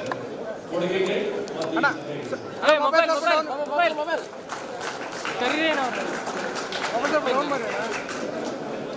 ಆತ್ಮೀಯರೇ, ವೇದಿಕೆಗೆ ಆಗಮಿಸಿರುವಂತ ನಮ್ಮ ನಿಮ್ಮೆಲ್ಲರ ನೆಚ್ಚಿನ ಭಾರತೀಯ ಜನತಾ ಪಾರ್ಟಿಯ ಕೊಡಗು ಮತ್ತು ಮೈಸೂರು ಲೋಕಸಭಾ ಕ್ಷೇತ್ರದ ಅಭ್ಯರ್ಥಿಯಾದಂತ ಸನ್ಮಾನ್ಯ ಯದುವೀರ್ ಕೃಷ್ಣದತ್ತ ಚಾಮರಾಜ ಒಡೆಯರ್ ಅವರಿಗೆ ಮತ್ತೊಮ್ಮೆ ಹೃದಯಪೂರ್ವಕವಾಗಿ ಒಬಿಸಿ ಸಮಾವೇಶಕ್ಕೆ ಸ್ವಾಗತವನ್ನು ಬಯಸುತ್ತೇನೆ. ಹಾಗೆ ನಮ್ಮ ನಿಮ್ಮೆಲ್ಲರ ನೆಚ್ಚಿನ ನಾಯಕರು, ಮಾಜಿ ಸಭಾಧ್ಯಕ್ಷರು, ಮಾಜಿ ಶಾಸಕರಾಗಿ ಕಾರ್ಯನಿರ್ವಹಿಸಿರುವಂತ ನಮ್ಮ ಬೋಪಯ್ಯ ಸರ್ ಅವರಿಗೆ ನಿಮ್ಮೆಲ್ಲರ ಪರವಾಗಿ ಸ್ವಾಗತವನ್ನು ಬಯಸುತ್ತೇನೆ. ಹಾಗೆ ಮಾಜಿ ಸಚಿವರು, ಮಾಜಿ ಶಾಸಕರಾದಂತ ಸನ್ಮಾನ್ಯ ಅಪ್ಪಚ್ಚು ರಂಜನ್ ಅವರಿಗೆ ನಿಮ್ಮೆಲ್ಲರ ಪರವಾಗಿ ಹೃದಯಪೂರ್ವಕವಾಗಿ ಸ್ವಾಗತವನ್ನು ಬಯಸುತ್ತೇನೆ. ಹಾಗೆ ನಮ್ಮ ಕೊಡಗು ಭಾರತೀಯ ಜನತಾ ಪಾರ್ಟಿಯ ಜಿಲ್ಲಾಧ್ಯಕ್ಷರಾಗಿರುವಂತಹ ಸನ್ಮಾನ್ಯ ರವಿ ಕಾಳಪ್ಪನವರಿಗೆ ನಿಮ್ಮೆಲ್ಲರ ಪರವಾಗಿ ಸ್ವಾಗತವನ್ನು ಬಯಸುತ್ತೇನೆ. ಹಾಗೆ ಸುಜಾತ ಕುಶಲಪ್ಪನವರಿಗೆ, ವಿಧಾನ ಪರಿಷತ್ತಿನ ಸದಸ್ಯರಿಗೆ ನಿಮ್ಮೆಲ್ಲರ ಪರವಾಗಿ ಸ್ವಾಗತವನ್ನು ಬಯಸುತ್ತೇನೆ. ವಿಧಾನ ಪರಿಷತ್ತಿನ ಸದಸ್ಯರಾದಂತ ಸನ್ಮಾನ್ಯ ಸುನೀಲ್ ಸುಬ್ರಹ್ಮಣ್ಯ ಅವರಿಗೆ ನಿಮ್ಮೆಲ್ಲರ ಪರವಾಗಿ ಸ್ವಾಗತವನ್ನು ಬಯಸುತ್ತೇನೆ. ಹಾಗೆ ನಮ್ಮ ಸಹ ಸಂಚಾಲಕರಾದಂತ ಅವರಿಗೆ ನಿಮ್ಮೆಲ್ಲರ ಪರವಾಗಿ ಸ್ವಾಗತವನ್ನು ಬಯಸುತ್ತೇನೆ. ಆತ್ಮೀಯರೇ, ಈ ದಿನದ ನಮ್ಮ ಒಬಿಸಿ ಸಮಾವೇಶ ಬಹಳ ವಿಶೇಷವಾಗಿ ಇವತ್ತು ನಮ್ಮ ಅಭ್ಯರ್ಥಿಗಳು ಸಹ ಪ್ರಥಮ ಬಾರಿಗೆ ಅಭ್ಯರ್ಥಿಗಳಾಗಿ ಘೋಷಣೆ ಆದ ನಂತರ ನಮ್ಮ ಕೊಡಗು ಜಿಲ್ಲೆಗೆ ಭೇಟಿ ಕೊಡುವಂತ ಈ ಸಂದರ್ಭದಲ್ಲೇ ನಮ್ಮ ಒಬಿಸಿ ಸಮಾವೇಶ ನಡೆದಿದೆ. ಈ ಸಂದರ್ಭದಲ್ಲಿ ಅವರ ಒಂದು ಉಪಸ್ಥಿತಿ ಒಂದು ದೊಡ್ಡ ಸಂಚಲನವೇ ಇವತ್ತು ಈ ಭಾಗದಲ್ಲಿ. ಆತ್ಮೀಯರೇ, ನಮ್ಮ ಮೈಸೂರು ಪ್ರಾಂತ ಇಡೀ ದೇಶದಲ್ಲಿ, ಇಡೀ ಏಷ್ಯಾ ಖಂಡದಲ್ಲೇ ಒಂದು ಪ್ರಗತಿಪರವಾದಂತ ಒಂದು ಆಡಳಿತವನ್ನು ಕೊಟ್ಟಂತದ್ದು ನಮ್ಮ ಮೈಸೂರಿನ ಮನೆತನ. ಇವತ್ತಿನ ನಾವು ವಿಚಾರಗಳನ್ನು ಮಾತಾಡ್ತಿದ್ದು ಸಮಾನತೆ, ನ್ಯಾಯ, ಅವಕಾಶಗಳ ಬಗ್ಗೆ ನಾವು ಮಾತಾಡ್ತೀವಿ. ಇಡೀ ದೇಶದಲ್ಲಿ ಪ್ರಥಮ ಬಾರಿಗೆ ಪ್ರಜಾಪ್ರಭುತ್ವವನ್ನು ಪ್ರಾರಂಭವನ್ನು ಮಾಡಿದಂತಹ ಒಂದು ಪ್ರದೇಶ ಏನಾಗಿದೆ, ಅದು ನಮ್ಮ ಮೈಸೂರು ಭಾಗ, ಮೈಸೂರು ಪ್ರಾಂತ, ಮೈಸೂರಿನ ಮನೆತನ. ಒಂದು ವ್ಯವಸ್ಥೆನ ಪ್ರಾರಂಭವಾಗಿದ್ದು ನಮ್ಮ ಮೈಸೂರು ಪ್ರಾಂತದಲ್ಲಿ. ಪ್ರಜೆಗಳ ಧ್ವನಿ, ಪ್ರಜೆಗಳ ಅಪೇಕ್ಷೆಗಳು, ಆ ಭಾಗದ ಜನರುಗಳು ಬಂದು ಸ್ವಾತಂತ್ರ್ಯವಾಗಿ ಯಾವ ಒಂದು ನಿರ್ಭಯ, ಒಂದು ಭಯವಿಲ್ಲ, ಭೀತಿ ಇಲ್ಲದೆ ಒಂದು ಜನಪರವಾಗಿ ಮಾತಾಡಲಿಕ್ಕೆ ಅವಕಾಶವನ್ನ ಆ ಕಾಲದಲ್ಲಿ ಅವಕಾಶ ಮಾಡಿಕೊಟ್ಟಂತವರು ನಮ್ಮ ಮೈಸೂರಿನ ಅಂದಿನ ಮಹಾರಾಜರು. ಅವರು ಪ್ರಜೆಗಳ ಪರವಾಗಿ ಒಂದು ಪ್ರಜಾ ಸತತ್ಮಕವಾಗಿ ಕಾರ್ಯವನ್ನು ಮಾಡುವಂತವರು, ಅಂತ ಮನೆತನಕ್ಕೆ ಸೇರಿದಂತವರು ನಮ್ಮ ಯದುವೀರವರು. ಹಾಗೆ ಇಡೀ ದೇಶದಲ್ಲಿ ಪ್ರಥಮವಾಗಿ ರಿಸರ್ವೇಶನ್ ಹಿಂದುಳಿದವರಿಗೆ, ದೀನದಲಿತರಿಗೆ, ದಲಿತರಿಗೆ ಮತ್ತು ಹಿಂದುಳಿದವರಿಗೆ ಇಡೀ ದೇಶದಲ್ಲಿ ಪ್ರಥಮವಾಗಿ ರಿಸರ್ವೇಶನ್ ಅನ್ನ ಪ್ರಾರಂಭವನ್ನು ಮಾಡುವಂತ ಒಂದಿನ ಸಂಸ್ಥಾನ, ಒಂದು ಆಡಳಿತ ಏನಿದೆ ಅದು ಮೈಸೂರು ಪ್ರಾಂತದಲ್ಲಿ ಇಡೀ ದೇಶದಲ್ಲಿ ಪ್ರಥಮವಾಗಿ ಪ್ರಾರಂಭವಾಗಿದ್ದು ನಮ್ಮ ಮೈಸೂರು ಆಡಳಿತದಲ್ಲಿ ಅಂತ ಈ ಸಂದರ್ಭದಲ್ಲಿ ನಮ್ಗೆ ಈ ರೀತಿ ಹೇಳಲಾಗುತ್ತದೆ. ನಮ್ಮ ಮೈಸೂರು ಭಾಗ, ನಮ್ಮ ಮೈಸೂರು ಮನೆತನ ಯಾವ ರೀತಿ ಒಂದು ಇಂಕಿಂದ ಹಿಡಿದು, ಕಬ್ಬಣದ ಒಂದು ತಯಾರಿಕೆಯಿಂದ ಹಿಡಿದು, ಟೆಕ್ಸ್ಟೈಲ್ ಇಂದ ಹಿಡಿದು ಸ್ವಾವಲಂಬಿ ಭಾರತ, ಸ್ವಾವಲಂಬಿ ಮೈಸೂರು ಅನ್ನ ನಿರ್ಮಾಣವನ್ನ ಮಾಡಲಿಕ್ಕೆ ಅಲ್ಲ ಪ್ರಯತ್ನ 360 ಡಿಗ್ರಿಯಲ್ಲೂ ಒಂದು ಪ್ರಗತಿಪರವಾಗಿ ಕಾರ್ಯ ಕೆಲಸಗಳನ್ನ ಮಾಡುವಂತ ಮನೆತನ ಮತ್ತು ಒಂದು ಸಂಸ್ಥಾನ ಅಂದ್ರೆ ಅದು ಮೈಸೂರು ಸಂಸ್ಥಾನ ಅಂತ ಈ ಸಂದರ್ಭದಲ್ಲಿ ತಮಗೆಲ್ಲ ತಿಳಿಸಕ್ಕೆ ಇಷ್ಟಪಡ್ತೀನಿ ಆತ್ಮೀಯರೇ. ಹಾಗೆ ನಾನು ಯದುವೀರವ್ರ ಬಗ್ಗೆ ಈ ಸಂದರ್ಭದಲ್ಲಿ ನಿಮ್ ಜೊತೆ ಹಂಚ್ಕೊಳ್ಳಕ್ಕೆ ಇಷ್ಟಪಡ್ತೀನಿ. ನಾನು ಅವ್ರನ್ನ ಒಂದು 7 ವರ್ಷದಿಂದ ಬಹಳ ಹತ್ತಿರದಿಂದ ಬಲೆ, ಒಂದು 7 ವರ್ಷದಿಂದ ಅವ್ರನ್ನ ಹತ್ತಿರದಿಂದ ನಾನು ನೋಡಿದ್ದೀನಿ. ಅವರ ವ್ಯಕ್ತಿತ್ವ, ಅವರ ನಡೆ ನುಡಿ ಯಾವ ರೀತಿ ಇದೆ ಅಂದ್ರೆ, ಸಾಮಾನ್ಯರಲ್ಲಿ ಒಬ್ಬ ಸಾಮಾನ್ಯ ವ್ಯಕ್ತಿ ಯಾವ ರೀತಿ ಅವರ ಒಂದು ನಡವಳಿಕೆಗಳು ನೋಡಿದಾಗ ನಾನು ನಿಜಕ್ಕೂ ಆಶ್ಚರ್ಯ ಆಗಿದೆ. ಒಬ್ಬ ಮಹಾರಾಜರಾಗಿರುವಂತವರು ಆ ಮಹಾರಾಜರ ತರ ಯಾವತ್ತೂ ನಡ್ಕೊಂಡಿಲ್ಲ. ನಿಜಕ್ಕೂ ಒಬ್ಬ ಸಾಮಾನ್ಯ ಮನುಷ್ಯನು ಅಷ್ಟು ಸರಳತೆಯನ್ನ ಕಾಣಲಿಕ್ಕೆ ಸಾಧ್ಯ ಇಲ್ಲದಂತ ವ್ಯಕ್ತಿತ್ವ ಅವರಲ್ಲಿದೆ.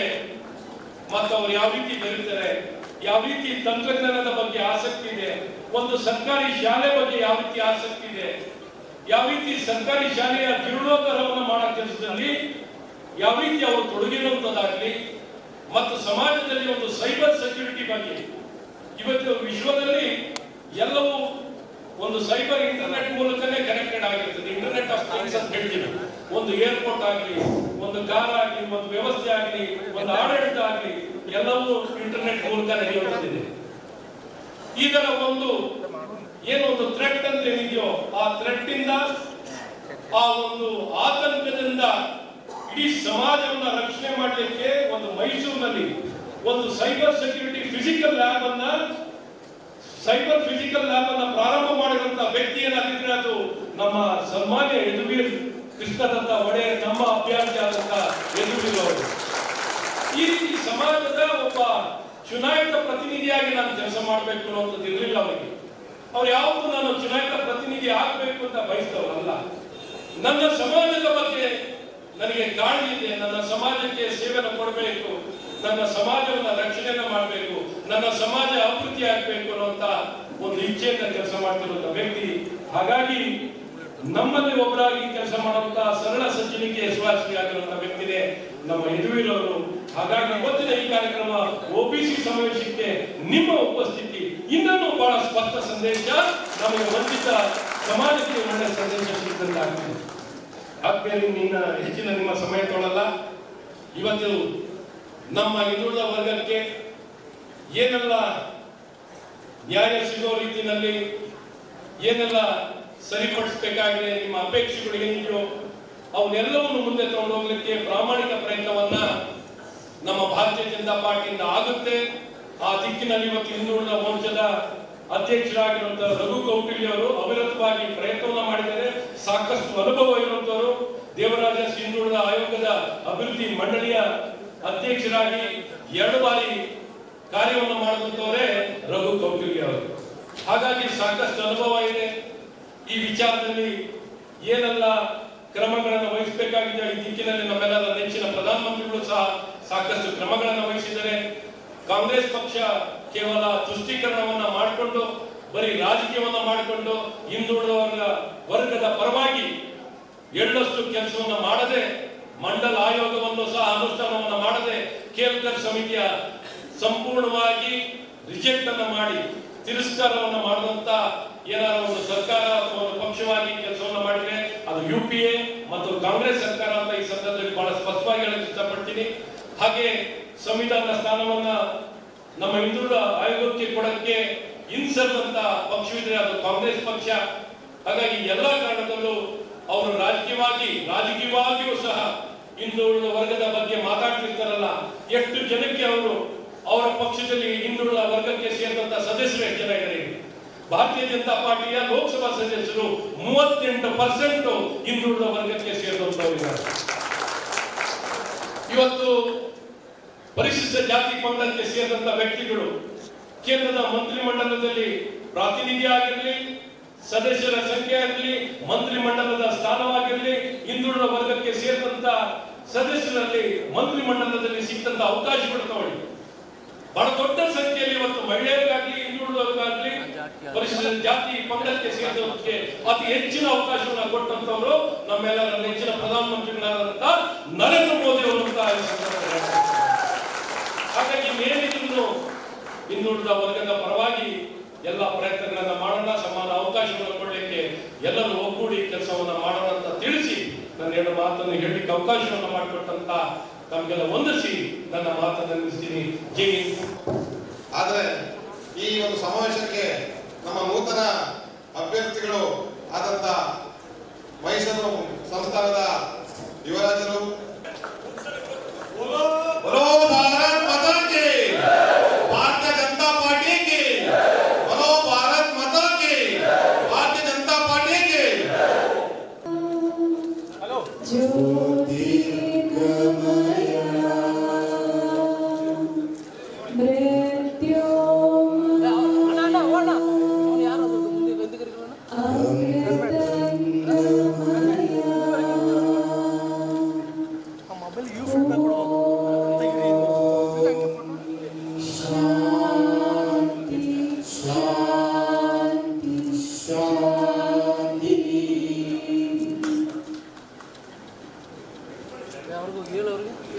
ಸುದ್ದಿ ಅವ್ರಿಗೆ ಹೇಳು ಸುದ್ದಿ ಅವ್ರಿಗೆ ಹೇಳು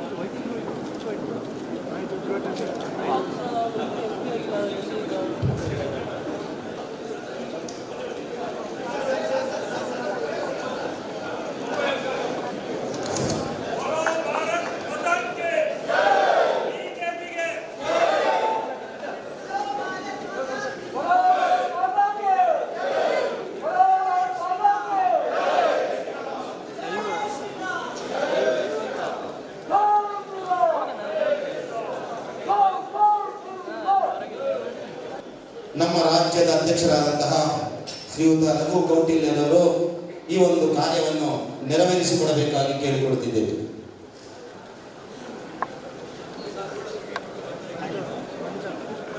ನೂತನ ಅಧ್ಯಕ್ಷರಿಗೆ ಅಧಿಕಾರ ಅಧಿಗ್ರಹಣ ಕಾರ್ಯಕ್ರಮ.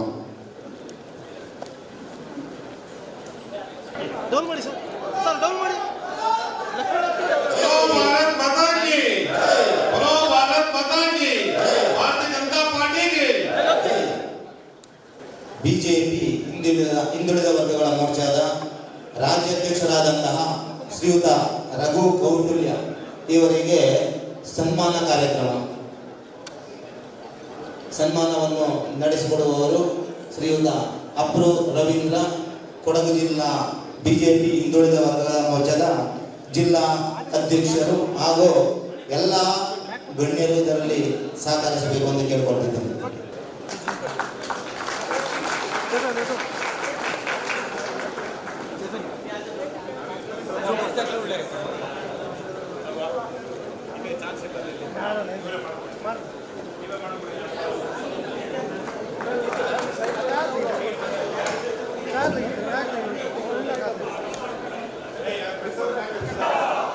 भारत माता की जय श्री राम.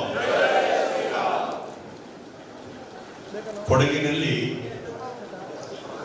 ಇಂದು ಕಾವೇರಿ ಉಗಮವಾದಂತೆ ಭಾರತೀಯ ಜನತಾ ಪಾರ್ಟಿಯ ಕಾರ್ಯಕರ್ತರಲ್ಲಿ ಉತ್ಸಾಹದ ಬುಗ್ಗೆ ಕಾವೇರಿಯಂತೆ ಉಗಮವಾಗಿ ಕಂಗೊಳಿಸುತ್ತಿದೆ. ಅದಕ್ಕೆ ಕಾರಣ ವೇದಿಕೆಯ ಮೇಲಿನ ಅಲಂಕರಿಸಿರತಕ್ಕಂಥ ಮೈಸೂರು ರಾಜವಂಶಸ್ಥರಾದ ಶ್ರೀ ಯದುವೀರ ಕೃಷ್ಣದತ್ತ ಚಾಮರಾಜ ಒಡೆಯರ್. ವೇದಿಕೆ ಮೇಲೆ ಇರತಕ್ಕಂಥ ಎಲ್ಲ ಪಕ್ಷದ ಪ್ರಮುಖರೇ, ಅಧ್ಯಕ್ಷರೇ, ಅಪ್ಪಚ್ಚು ರಂಜನ್ ಅವರೇ, ಬೋಪಯ್ಯನವರೇ, ಸುನೀಲ್ ಸುಬ್ರಹ್ಮಣ್ಯ ಅವರೇ, ಎಲ್ಲ ಬಂಧುಗಳೇ, ರವಿ ಕಾಳಪ್ಪನವರೇ, ಅಧ್ಯಕ್ಷರಾದಂಥ ಸುಜಾತ ಶಾಲಪ್ಪನವರೇ, ನನಗೆ ರಾಮದಾಸ್ ಅವರೇ, ವಿಶೇಷವಾಗಿ ಇಷ್ಟೊತ್ತವರೆಗೂ ಮಾತನಾಡಿದಂಥ ಒಬ್ಬ ಧೀಮಂತ ನೇತಾರರಾದಂಥ ಡಾಕ್ಟರ್ ಅಶ್ವತ್ಥನಾರಾಯಣ ಗೌಡ ಅವರೇ, ನಮ್ಮ ಮೈವಿ ರವಿಶಂಕರ್ ಅವರೇ, ನಮ್ಮ ಪ್ರಧಾನ ಕಾರ್ಯದರ್ಶಿಗಳಾದಂಥ ಸೋಮಶೇಖರ್ ಅವರೇ, ಅಧ್ಯಕ್ಷರಾದಂಥ ವಿಶೇಷವಾಗಿ ಈ ಕಾರ್ಯಕ್ರಮವನ್ನು ಅತ್ಯಂತ ಅಚ್ಚುಕಟ್ಟಾಗಿ ಇವತ್ತು ಹಿಂದುಳಿದ ವರ್ಗ ಈ ಮಟ್ಟದಲ್ಲಿ ಕೊಡಗಿನಲ್ಲಿ ಸಂಘಟಿತವಾಗಿದೆ ಎನ್ನುವುದನ್ನು ನಿರೂಪಿಸಿ ತೋರಿಸಿ ಬೆಳಗಿನಿಂದ ಒಂದು ಅದ್ಭುತವಾದ ಮೆರವಣಿಗೆಯನ್ನ ಅತ್ಯಂತ ಶಿಸ್ತುಬದ್ಧವಾಗಿ ನಡೆಸಿ ಇಲ್ಲಿ ಈ ಸಮಾಗಮಗೊಳ್ಳಲು ಕಾರಣರಾದಂಥ, ಅದಕ್ಕೆ ವಿಶೇಷ ಕಾಳಜಿ ವಹಿಸಿದಂಥ ಅಪ್ಪು ರವೀಂದ್ರ ಅವರು, ರಘು ಅವರು, ವಿನೋದ್ ಪೂಜಾರಿ ಅವರು ಮತ್ತು ಅವರ ಎಲ್ಲ ತಂಡಕ್ಕೆ ನಾನು ಅಭಿನಂದನೆಯನ್ನು ಸಲ್ಲಿಸ್ತೇನೆ. ಯಾಕೆಂದ್ರೆ ವಿಶೇಷ ಇವತ್ತು ಯದುವೀರ್ ರವರು ಬರ್ತಾರೆ ಅನ್ನೋ ಕಾರಣಕ್ಕೆ ನೀವು ಈ ಕಾರ್ಯಕ್ರಮ ಮಾಡಿದ್ದಲ್ಲ, ಬಹಳ ದಿನಗಳಿಂದ ವ್ಯವಸ್ಥಿತವಾಗಿ ಈ ಕಾರ್ಯಕ್ರಮ ಮಾಡ್ತಾ ಇದ್ರಿ. ನಮ್ಮ ಎಲ್ಲ ಕೊಡಗಿನ ಎಲ್ಲ ಪ್ರಮುಖರ ಸಹಕಾರದೊಂದಿಗೆ. ಆದರೆ ಎಷ್ಟು ಅದೃಷ್ಟ ಕಾಕತಾಳೀಯವಾಗಿದೆ ಎಂದರೆ, ಸ್ವಾತಂತ್ರ್ಯ ಬರುವುದಕ್ಕೂ ಮುಂಚೆ ಇಡೀ ಭಾರತ ದೇಶದಲ್ಲಿ ನಿಮ್ನ ವರ್ಗ, ಶೋಷಿತ ವರ್ಗ, ಹಿಂದುಳಿದ ವರ್ಗಗಳಿಗೆ ಮೊದಲು ಮೀಸಲಾತಿಯನ್ನು ಕೊಟ್ಟಂತ ಮೈಸೂರಿನ ಕೃಷ್ಣರಾಜ ನಾಲ್ವಡಿ ಕೃಷ್ಣರಾಜ ಒಡೆಯರ್ರವರ ವಂಶದ ಕುಡಿ ಬರುವ ದಿನವೇ ಈ ಸಮಾಗಮ ಬೆಳೆದುಕೊಂಡಿದೆ ಎಂದರೆ ಇದು ಎಷ್ಟೊಂದು ಕಾಕತಾಳೀಯವಾಗಿದೆ ಎನ್ನುವುದನ್ನ ನಾನು ಇಲ್ಲಿ ಹೇಳಕ್ಕೆ ಬಯಸ್ತೇನೆ ಬಂಧುಗಳೇ. ನಾನು ಹೆಚ್ಚು ಮಾತನಾಡಿ ಹೋಗುವುದಿಲ್ಲ, ಸಮಯಾವಕಾಶ ಕಡಿಮೆ ಇದೆ. ನಮ್ಮ ಅಭ್ಯರ್ಥಿಗಳಾಗಿರ್ತಕ್ಕಂಥ ಹೆಮ್ಮೆಯ ಅಭ್ಯರ್ಥಿಗಳಾಗಿರ್ತಕ್ಕಂಥ ಯದುವೀರವರು ಇನ್ನಷ್ಟು ಕಾರ್ಯಕ್ರಮಗಳಿರೋದ್ರಿಂದ ನಾನು ಹೆಚ್ಚು ಮಾತನಾಡಿ ಹೋಗದೆ ಅವಶ್ಯಕತೆಗಷ್ಟೇ ಈ ಒಂದು ಸಮಾವೇಶದ ಉದ್ದೇಶ ಹೇಳಲಿಕ್ಕೆ ಬಯಸ್ತೇನೆ. ಇವತ್ತು ಹಿಂದುಳಿದ ವರ್ಗಗಳು ನಮ್ಮ ಪ್ರಧಾನಿ ನರೇಂದ್ರ ಮೋದಿಯವರು ಯಾವ ಯೋಜನೆಯನ್ನು ತೆಗೆದುಕೊಳ್ಳಲಿ, ಅದು ಸ್ವಾವಲಂಬಿ ಭಾರತ ಆಗಬಹುದು, ಕೌಶಲ್ಯ ಭಾರತ ಆಗಬಹುದು, ಸ್ವನಿಧಿ ಪ್ರಧಾನಮಂತ್ರಿ ಸ್ವನಿಧಿ ಆಗಬಹುದು, ಪ್ರಧಾನಮಂತ್ರಿ ವಿಶ್ವಕರ್ಮ ಯೋಜನೆ ಆಗಬಹುದು. ಇವೆಲ್ಲ ಯೋಜನೆಗಳು ಯಾವ ಹಿಂದುಳಿದ ಶೋಷಿತ ಶ್ರಮಿಕ ವರ್ಗ ಇದ್ದರೆ, ಕೂಲಿ ಕಾರ್ಮಿಕರಿದ್ದಾರೆ, ಇವರಿಗಾಗಿ ರೂಪಿಸಿದಂತ ಯೋಜನೆಗಳಾಗಿದೆ ಎನ್ನುವುದನ್ನ ನಿಮಗೆ ಈ ಸಂದರ್ಭದಲ್ಲಿ ಮನನ ಮಾಡಿಕೊಳ್ಳಕ್ಕೆ ಬಯಸುತ್ತೇನೆ. ಇಡೀ ವಿಶ್ವದಲ್ಲಿ ಭಾರತವನ್ನು ಎತ್ತರಕ್ಕೆ ತೆಗೆದುಕೊಂಡು ಹೋಗುವ ನಿಟ್ಟಿನಲ್ಲಿ 5ನೇ ಸ್ಥಾನದಲ್ಲಿ ಭಾರತ ನಿಂತಿದೆ. ನರೇಂದ್ರ ಮೋದಿಯವರ ನೇತೃತ್ವದಲ್ಲಿ ಭಾರತ ನಂಬರ್ 1 ಸ್ಥಾನಕ್ಕೆ ವಿಶ್ವದಲ್ಲಿ ಸೆಟೆದೆದ್ದು ನಿಂತು ಅಭಿಮಾನದಿಂದ ಭಾರತದ ಬಾವುಟ ವಿಶ್ವದಲ್ಲಿ ಹಾರಾಡಬೇಕಾದರೆ ಮಗದೊಮ್ಮೆ ಮೋದಿ ಈ ದೇಶದಲ್ಲಿ ಅಧಿಕಾರಕ್ಕೆ ಬರಬೇಕಾಗಿದೆ ಎಂಬುದನ್ನ ಈ ಸಂದರ್ಭದಲ್ಲಿ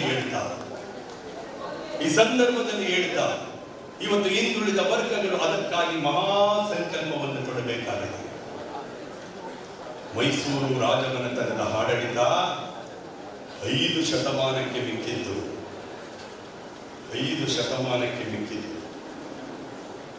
ದೇಶದಲ್ಲಿ ಎಷ್ಟೋ ರಾಜರುಗಳು ಬಂದು ಹೋಗಿದ್ದಾರೆ, ಅಳಿದು ಹೋಗಿದ್ದಾರೆ, ಅವರ ಪಳೆಯುಳಿಕೆಗಳು ಇಲ್ಲ. ಆದರೆ ಇವತ್ತಿಗೂ ಧರ್ಮ, ನ್ಯಾಯ, ಸಂಸ್ಕೃತಿ, ನೀತಿ, ಪ್ರಜಾಪ್ರಿಯತೆಯನ್ನು ಕಾಯ್ದುಕೊಂಡಂತ ಮೈಸೂರಿನ ರಾಜವಂಶಸ್ಥರು ಅತ್ಯಂತ ಗೌರವದಿಂದ ಬದುಕಿದ್ದಾರೆ ಎಂದರೆ ಅವರು ತ್ರೇತಾಯುಗದ ಶ್ರೀರಾಮನ ಒಂದು ರಾಮರಾಜ್ಯದ ತತ್ವವನ್ನು ಅನುಸರಿಸಿದ್ದರಿಂದ. ಇವತ್ತು ಅಯೋಧ್ಯೆಯಲ್ಲಿ ರಾಮ ಮಂದಿರ ನಿರ್ಮಾಣ ಆಗಬೇಕಾದರೆ 5 ಶತಮಾನ ಬೇಕಾಯಿತು. 5 ಶತಮಾನ. ಆ ರಾಮ ಮಂದಿರ ಪ್ರತಿಷ್ಠಾಪನೆಯನ್ನ ಮಾಡಲಿಕ್ಕೆ ಮತ್ತೊಬ್ಬ ಅವತಾರ ಪುರುಷನಂತೆ ಸೆಳೆದೆದ್ದು ಬಂದಂತ ಪ್ರಧಾನಿ ನರೇಂದ್ರ ಮೋದಿಯವರೇ ಬರಬೇಕಾಗಿದೆ. ಆ ರಾಮ ಮಂದಿರಕ್ಕೂ ನಮ್ಮ ಮೈಸೂರಿಗೂ ಎಷ್ಟು ಸಂಬಂಧ ಇದೆ ಎಂದರೆ, ನೀವು ಎಲ್ಲಿಯಾದರೂ ಹೋಗಿ ರಾಮನನ್ನು ನಾವು ಓದಿದ್ದೇವೆ, ಪಟದಲ್ಲಿ ನೋಡಿದ್ದೇವೆ, ಪುಟದಲ್ಲಿ ನೋಡಿದ್ದೇವೆ, ಚಿತ್ರದಲ್ಲಿ ನೋಡಿದ್ದೇವೆ, ಟಿವಿ ಸೀರಿಯಲ್ಗಳಲ್ಲಿ ನೋಡಿದ್ದೇವೆ, ಕೇಳಿದ್ದೇವೆ. ತ್ರೇತಾಯುಗದಲ್ಲಿ ನಾವ್ಯಾರೂ ಇರಲಿಲ್ಲ, ನಾವ್ಯಾರೂ ರಾಮರಾಜ್ಯದ ಸುಖವನ್ನು ಅನುಭವಿಸಲಿಲ್ಲ. ಆದರೆ ಈ ಯುಗದಲ್ಲಿ ರಾಮರಾಜ್ಯದ ನಿರ್ಮಾಣ ಆಯಿತು, ರಾಮರಾಜ್ಯದ ಸುಖವನ್ನು ಅನುಭವಿಸಿದ್ದೇವೆ. ಆ ರಾಮರಾಜ್ಯವನ್ನು ಕಟ್ಟಿದವರು ನಮ್ಮ ಮೈಸೂರಿನ ರಾಜಮನೆತನದವರು. ಆ ರಾಮನಂತೆ ಆಡಳಿತ ನಡೆಸಿದ ಕೃಷ್ಣರಾಜ ಒಡೆಯರ್ ಪ್ರಭುಗಳು. ಅದು ನಿಜವೂ ಎನ್ನುವುದಕ್ಕೆ ಅಯೋಧ್ಯೆಯ ಬಾಲರಾಮ ಮೈಸೂರಿನ ಪುಣ್ಯದ ನೆಲದಿಂದಲೇ ಎದ್ದು ಹೋಗಿ ಅಯೋಧ್ಯೆಯಲ್ಲಿ ಅಲಂಕರಿಸಿದ ಎಂದರೆ ಅದು ಮೈಸೂರಿಗೂ ಅಯೋಧ್ಯೆಗೂ ಇರುವವರ ಒಂದು ಸಂಬಂಧವನ್ನು ತೋರಿಸುತ್ತೆ ಬಂಧುಗಳೇ. ಅಂತ ವಂಶದ ಕುಡಿ ಇಲ್ಲಿ ಬಂದು ಕುಳಿತಿದೆ ಎಂದರೆ ವಂಶ ಈ ಭಾಗದ ನಮ್ಮೆಲ್ಲರ ಸೌಭಾಗ್ಯ ಅಂತ ಹೇಳಲಿಕ್ಕೆ ನಾನು ಬಯಸ್ತೇನೆ. ಯಾರಿಗೂ ಉಪದ್ರವ ಕೊಟ್ಟವರಲ್ಲ, ಯಾರಿಗೂ ನೋವು ಕೊಟ್ಟವರಲ್ಲ, ಯಾವ ಧರ್ಮದವರನ್ನು ನೋಯಿಸಿದವರಲ್ಲ, ಯಾವ ಜಾತಿಗಳಿಗೂ ನೋಯಿಸಿದವರಲ್ಲ. ಎಲ್ಲ ವರ್ಗಗಳಿಗೆ ಇವತ್ತು ಕಾವೇರಿ ಕೊಡಗಿನಲ್ಲಿ ಹುಟ್ಟಿದರೆ ಆ ಕಾವೇರಿಯನ್ನ ತಡೆ ಹಿಡಿದು ಕನ್ನಂಬಾಡಿಯನ್ನ ಕಟ್ಟಿ ತಮ್ಮ ಮನೆಯ ಸ್ವಂತ ಒಡವೆಯನ್ನ ಮಾತೃಶ್ರೀ ವಾಣಿವಿಲಾಸ ಸನ್ನಿಧಿ ಕೃಷ್ಣರಾಜ ಒಡೆಯರವರ ಪತ್ನಿಯಾಗಿದ್ದಂಥ ಪ್ರತಾಪ್ ಕುಮಾರಿಯವರು, ಮಹಾರಾಣಿಯವರು, ಅವರ ಸ್ವಂತ ಒಡವೆಗಳನ್ನು ಬಿಚ್ಚಿ ಮೂಟೆಯಲ್ಲಿ ಕಟ್ಟಿ ಬೊಂಬಾಯಿಯಲ್ಲಿ ಹೋಗಿ ಮಾರಾಟ ಮಾಡಿ ಇಲ್ಲಿ ಕನ್ನಂಬಾಡಿ ಕಟ್ಟೆ ಕಟ್ಟುತ್ತಾರೆ. ಆ ಮನೆತನದ ಪ್ರಜಾಪ್ರಭುತ್ವವನ್ನು ಬದ್ಧತೆ ಎಷ್ಟಿರಬೇಕು. ಕಾವೇರಿಯನ್ನ ಹರಿಯಬಿಡಲಿಲ್ಲ, ತಡೆದು ನಿಲ್ಲಿಸಿದರು. ಅದಕ್ಕಾಗಿಯೇ ನೀವು ಎಲ್ಲಿಯಾದರೂ ಹೋಗಿ ಧಾನ್ಯ ಸಮೃದ್ಧಿ, ಸಸ್ಯ ಸಮೃದ್ಧಿ, ಜಲ ಸಮೃದ್ಧಿ ಇವೆಲ್ಲವೂ ಕಂಗೊಳಿಸ್ತಕ್ಕಂಥ, ಅರಣ್ಯ ಸಮೃದ್ಧಿ ಕಂಗೊಳಿಸ್ತಕ್ಕಂಥ ಒಂದು ನಾಡು ಈ ಭಾರತ ದೇಶದಲ್ಲಿ ಇದ್ದರೆ ಅದು ನಮ್ಮ ಮೈಸೂರು ಭಾಗದಲ್ಲಿ, ಅದು ನಮ್ಮ ಮೈಸೂರು ಭಾಗದಲ್ಲಿ. ನನಗೆ ಸಾಕಷ್ಟು ಹಿಂದುಳಿದ ಸಮುದಾಯದವರು ಇದ್ದಾರೆ. ವಿಶೇಷವಾಗಿ ಇಲ್ಲಿ ನಮ್ಮ ಬಿಲ್ಲವ ಸಮಾಜ, ನಮ್ಮ ಕೇರಳದಲ್ಲಿ ಈಳವ ಸಮಾಜ ಅಂತ ಹೇಳ್ತೀವಿ. ಡಾಕ್ಟರ್ ಅಶ್ವತ್ಥನಾರಾಯಣ ಅವರು ಕೂತಿರೋದ್ರಿಂದ ಈ ಘಟನೆ ಹೇಳ್ಬೇಕಾಗ್ತದೆ. ಅವ್ರು ಹೇಳಿದೆ, ಗುರುನಾರಾಯಣ ನಮಗೆಲ್ಲ ಬಿಲ್ಲವ ಸಮಾಜ ಹಿಂದುಳಿದ ಸಮುದಾಯಕ್ಕೆ ಕೇರಳದಲ್ಲಿ ಬಹಳ ದೊಡ್ಡ ಕ್ರಾಂತಿ ಮಾಡಿದವರು. ಆ ನಾರಾಯಣ ಗುರುಗಳಿಗೆ ಒಂದು ಅಸ್ತಿತ್ವವನ್ನು ತಂದುಕೊಟ್ಟು ನಾರಾಯಣ ಗುರುಗಳು ಬಿಲ್ಲವ ಸಮುದಾಯಕ್ಕೆ ಗುರುಗಳಾಗಲು ಅಸ್ತಿತ್ವಕ್ಕೆ ಕಾರಣರಾದವರು ನಮ್ಮ ಮೈಸೂರಿನ ಮಹಾರಾಜರು. ಅದು ಏನೆಂದು ಪ್ರಶ್ನೆ ಕೇಳಿದರು. ಡಾಕ್ಟರ್ ಪದ್ಮನಾಭ ಪಲ್ಪು ಅಂತ, ಅವರು ಈಳವ ಸಮಾಜದವರು, ಕೇರಳದಲ್ಲಿ ಫಸ್ಟ್ ರ್ಯಾಂಕ್ ಬರ್ತಾರೆ ತಿರುವಾಂಕೂರು ಮಹಾರಾಜರ ಒಂದು ಸಂಸ್ಥಾನದಲ್ಲಿ, ಮೆಡಿಕಲ್ನಲ್ಲಿ.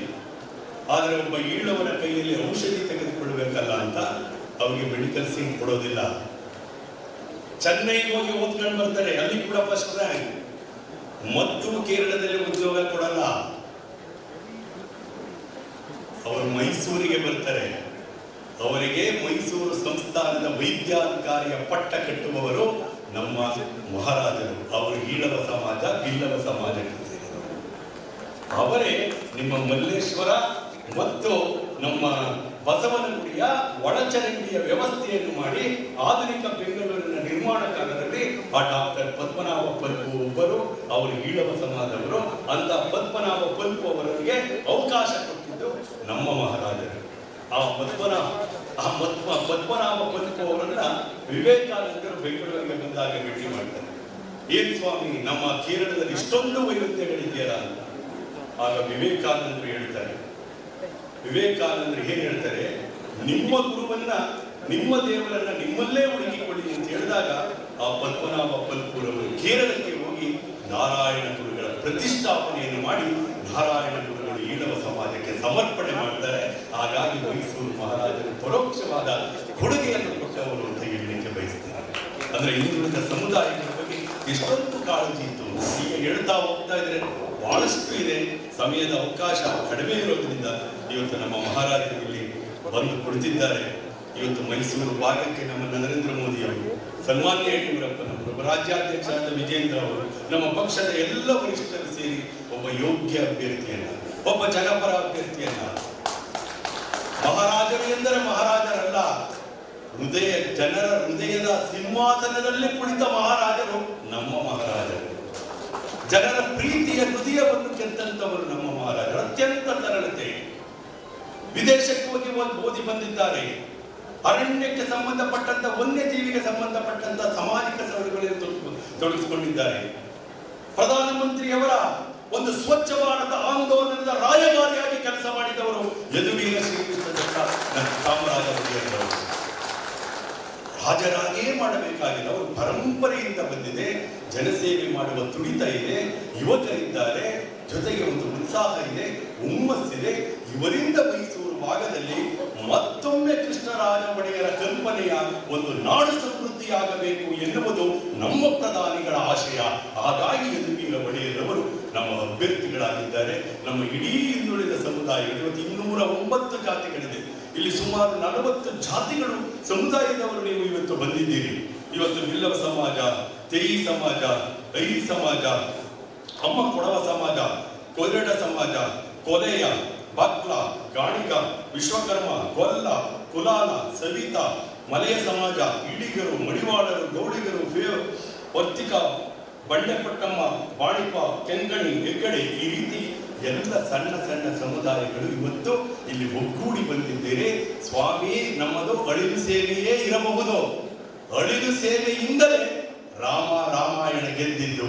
ಈ ಸಣ್ಣ ಸಣ್ಣ ಸಮುದಾಯಗಳ ಸೇವೆಯಿಂದಲೇ ನೀವು ಭಾರತದ ಧರ್ಮಯುದ್ಧ, ಭಾರತವನ್ನು ಗೆಲ್ಲಿಸಿ ನರೇಂದ್ರ ಮೋದಿ ಅವರಿಗೆ ಶಕ್ತಿ ಕೊಟ್ಟು ಮೈಸೂರು ಭಾಗದಲ್ಲಿ ಸಂಸ್ಕೃತಿ, ಸಂಪ್ರದಾಯ, ನಮ್ಮ ಜನ, ನಮ್ಮ ಆಚಾರ, ನಮ್ಮ ವಿಚಾರ, ನಮ್ಮ ಹಿಂದೂ ಧರ್ಮ, ನಮ್ಮ ಶ್ರೇಷ್ಠತೆಯನ್ನು ಕಾಪಾಡುವಂತ ಒಬ್ಬ ಶ್ರೇಷ್ಠ ರಾಯಭಾರಿಯಾಗಿ ನಮಗೆಲ್ಲರಿಗೂ ಹೆಮ್ಮೆಯ ಅಭ್ಯರ್ಥಿಯಾಗಿ ನೀವು ಈ ಭಾಗದಲ್ಲಿ ಎಲ್ಲರ ನಿರೀಕ್ಷೆಯನ್ನು ಮುಟ್ಟಬೇಕು, ತಟ್ಟಬೇಕು. ನಿರಂತರವಾಗಿ ನಿಮ್ಮಿಂದ ಈ ನಾಡಿಗೆ ನಿಮ್ಮ ವಂಶ ಪಡೆದುಕೊಂಡು ಬಂದಂಥ ಒಂದು ಪರಂಪರೆಯನ್ನು ತಾವು ಮುಂದುವರಿಸಿಕೊಂಡು ಹೋಗಬೇಕು ಅಂತ ಹೇಳಿ ಈ ಸಮಾಜಗಳ ನೋವು ತುಳಿತ. ಯಾಕೆಂದ್ರೆ ನಾವೇನು ಹೇಳಬೇಕಾಗಿಲ್ಲ, ಕೃಷ್ಣರಾಜ ಒಡೆಯರ ಕಾಲದಿಂದಲೇ ಅಂಬೇಡ್ಕರ್ ಅವರು ಸಂವಿಧಾನ ಬರೆಯುವುದಕ್ಕಿಂತ ಮುಂಚೆಯೇ ಇಂಥ ಸಮಾಜದ ಕಣ್ಣೀರು ಒರೆಸಿದವರು, ಇಂಥ ಸಮಾಜಕ್ಕೆ ಮೀಸಲಾತಿ ಕೊಟ್ಟವರು, ಇಂಥ ಸಮಾಜಗಳಿಗೆ ಉದ್ಯೋಗವನ್ನು ಕೊಟ್ಟವರು. ಮೋದಿಯವರದ್ದು ಕೂಡ ಅದೇ ಕಾರ್ಯಕ್ರಮ. ನಮ್ಮ ಹೆಣ್ಣು ಮಕ್ಕಳಿಗೆ ಕೊಡುತ್ತಿದ್ದಾರೆ. ಕೆಲಸವನ್ನು ಬೇಡುವುದಲ್ಲ, ಕೆಲಸವನ್ನು ಕೊಡುವಂತವರಾಗಬೇಕು. ಸಂಬಳವನ್ನು ಕೇಳುವುದಲ್ಲ, ಸಂಬಳವನ್ನು ಕೊಡುವಂತಾಗಬೇಕು. ಆ ಮೂಲಕ ಚೈನಾದಂತ ಉತ್ಪನ್ನಗಳನ್ನು ಈ ದೇಶದಿಂದ ಒತ್ತೋಡಿಸಿ ಅಣ್ಣ ಬಸವಣ್ಣನವರು ಕಲ್ಪಿಸಿದ ಒಂದು ಸ್ವಂತ ಈ ದೇಶೀಯ ಉತ್ಪನ್ನಗಳು, ಸ್ವದೇಶಿ ಉತ್ಪನ್ನಗಳಿಂದ ಭಾರತ ಸಮೃದ್ಧ ಆಗಬೇಕು ಎಂದು ಅಂದು ಕೃಷ್ಣರಾಜ ಒಡೆಯರವರು ಕಂಡಿದ್ದ ಕನಸನ್ನ ಇಂದು ಯದುವೀರ್ ಒಡೆಯರವರ ಮೂಲಕ ನನಸು ಮಾಡುವುದಕ್ಕೆ ನರೇಂದ್ರ ಮೋದಿಯವರು ಸಂಕಲ್ಪ ಕೊಟ್ಟಿದ್ದಾರೆ. ಈ ಭಾಗದಲ್ಲಿ ಅತಿ ಹೆಚ್ಚು ಅಂತರದ ಮತಗಳಿಂದ ಗೆದ್ದ ಅಭ್ಯರ್ಥಿ ಯಾರು ಎಂದರೆ 28 ಕ್ಷೇತ್ರಗಳಲ್ಲಿ ಅದು ಕೊಡಗು, ಮೈಸೂರು ಕ್ಷೇತ್ರ, ಅದು ಯದುವೀರರ ಕ್ಷೇತ್ರ ಅಂತ ಹೇಳ್ತಾ ಈ ಹಿಂದಿನ ಅಭ್ಯರ್ಥಿಯಾಗಿರುವಂತಹ ಪ್ರತಾಪ್ ಸಿಂಹ ಅವರು ಕೂಡ ಅತ್ಯುತ್ತಮ ಕೆಲಸಗಳನ್ನು ಮಾಡಿ ಈ ಭಾಗಕ್ಕೆ ಸಾಕಷ್ಟು ಯೋಜನೆಗಳನ್ನು ತಂದಿದ್ದಾರೆ. ಆ ಯೋಜನೆಗಳನ್ನೆಲ್ಲ ಮುಂದುವರಿಸಿಕೊಂಡು ಇನ್ನಷ್ಟು ಅಭಿವೃದ್ಧಿಯ ನಂದನವನ ಕ್ಷೇತ್ರ ಆಗಲಿ ಅಂತ ಹೇಳಿ ತಮಗೆಲ್ಲ ವಂದಿಸಿ ನನ್ನ ಮಾತು ಮುಗಿಸ್ತೇನೆ. बोलो भारत माता की, बोलो मोदी जी, जय श्री राम, जय यदुवीर. ನಮಸ್ಕಾರ. ಸಮಾವೇಶದ ಅಧ್ಯಕ್ಷತೆಯನ್ನು ವಹಿಸಿರುವಂತಹ ಸನ್ಮಾನ್ಯ ಜಿಲ್ಲಾ ಅಧ್ಯಕ್ಷರಾಗಿ ಜವಾಬ್ದಾರಿಯನ್ನು ತೆಗೆದುಕೊಂಡಂತಹ ಅಪ್ಪು ರವೀಂದ್ರರವರೇ, ರಾಜ್ಯದ ಹಿಂದುಳಿದ ವರ್ಗದ ಅಧ್ಯಕ್ಷರಾಗಿ ಜವಾಬ್ದಾರಿಯನ್ನು ತೆಗೆದುಕೊಂಡು ಬಹಳ ಒಳ್ಳೆಯ ಕಾರ್ಯವನ್ನು ಮಾಡ್ತಾ ಇರುವಂತಹ, ಇಡೀ ದೇಶಕ್ಕೆ ಒಂದು ಸಂದೇಶವನ್ನು ಕೊಡುವಂತಹ ಒಂದು ಕಾರ್ಯವನ್ನು ಮಾಡುವಂತದನ್ನ ಇವತ್ತು ಮಾಡ್ತಾ ಇದೆ. ಉದ್ಘಾಟನೆ ಮಾಡಿರುವಂತಹ ಯದುವೀರ್ ಅವರು ಅಂದರೆ ಯದುವೀರರ ವಂಶ ಯಾವುದಿದೆ, ಒಂದು ಮಾದರಿಯ ಆಡಳಿತವನ್ನು ಕೊಟ್ಟಂತಹ, ಮ್ಯಾನ್ ಆಫ್ ವಿಷನ್ ಅಂತ ಕರೆದಂತಹ, ದೂರದೃಷ್ಟಿಯನ್ನ ಇಟ್ಟುಕೊಂಡಂತಹ ರಾಜರಲ್ಲಿ 586 ಜನ ಭಾರತ ದೇಶದಲ್ಲಿ ರಾಜರುಗಳಿದ್ರು ಸ್ವತಂತ್ರ ಬಂದಂತ ಸಂದರ್ಭದಲ್ಲಿ. ಅದರಲ್ಲಿ ಪ್ರಗತಿಯನ್ನ ತಮ್ಮ ಧ್ಯೇಯವನ್ನಾಗಿ ಇಟ್ಟುಕೊಂಡಂತಹ ಏಕೈಕ ಸಾಮ್ರಾಜ್ಯ ಮೈಸೂರಿನ ಯದುವೀರರು. ನಾನು ಹೇಳ್ತಾ ಇಲ್ಲ, ಲಂಡನ್ನಿನ ಗೆಜೆಟ್ ನಲ್ಲಿ ನೋಟಿಫಿಕೇಶನ್ ಆಯಿತು. ಸ್ವತಂತ್ರ ಭಾರತ ಬಂದ ತಕ್ಷಣ ಲಂಡನ್ನಿನ ಗೆಜೆಟ್ ನಲ್ಲಿ ಇದನ್ನ ಅದರಲ್ಲಿ ಸೇರಿಸುವಂತ ಕೆಲಸವನ್ನ ಮಾಡಿದ್ದಾರೆ. ಆಗ್ಲೇ ರಘು ಅವರು ಹೇಳಿದ್ರು, OBC ಸಮಾವೇಶ ರಾಜ್ಯ ಎಲ್ಲ ಮಾಡಬಹುದು ಅವರು, ಆದ್ರೆ ಕೊಡಗು ಲೋಕಸಭಾ ಕ್ಷೇತ್ರದ ಉದ್ಘಾಟನೆಯನ್ನ ಮಾಡಿದವರು ಯಾರು ಅಂದ್ರೆ ಈ ವರ್ಷಕ್ಕೆ 2024ಕ್ಕೆ 101 ವರ್ಷಗಳ ಕಾಲ ಆಯಿತು. ಇಡೀ ಭಾರತ ದೇಶದಲ್ಲಿ ಮೊದಲನೆಯ ಬಾರಿಗೆ 75% OBCಗೆ ರಿಸರ್ವೇಶನ್ ಕೊಟ್ಟಂತಹ ವ್ಯಕ್ತಿ ಯಾರಿದ್ದಾರೋ ಅವರು ಬಂದು ಇವತ್ತು ಉದ್ಘಾಟನೆ ಮಾಡಿದ್ದಾರೆ. 101 ವರ್ಷ ಇವತ್ತಿಗೆ. ಅಂದ್ರೆ ಅರ್ಥ, ಈ ಕಲ್ಪನೆಯನ್ನ ಭಾರತ ದೇಶಕ್ಕೆ ಕೊಟ್ಟಂತಹ ಒಂದು ಮಹಾರಾಜರು ಇವತ್ತು ಈ ಒಂದು ಕಾರ್ಯಕ್ರಮದ ಉದ್ಘಾಟನೆಯನ್ನ ಮಾಡಿದ್ದಾರೆ. ಎಲ್ಲ ಶಾಲಾ ಕಾಲೇಜುಗಳಲ್ಲಿ ನಾವು ಇವತ್ತು ಬೇಕೋ ಬೇಡವಾ ಸ್ವತಂತ್ರ ಭಾರತದಲ್ಲಿ ನಿಮ್ ಜಾತಿ ಯಾವುದು ಅಂತ ಬರೀತೀವಿ.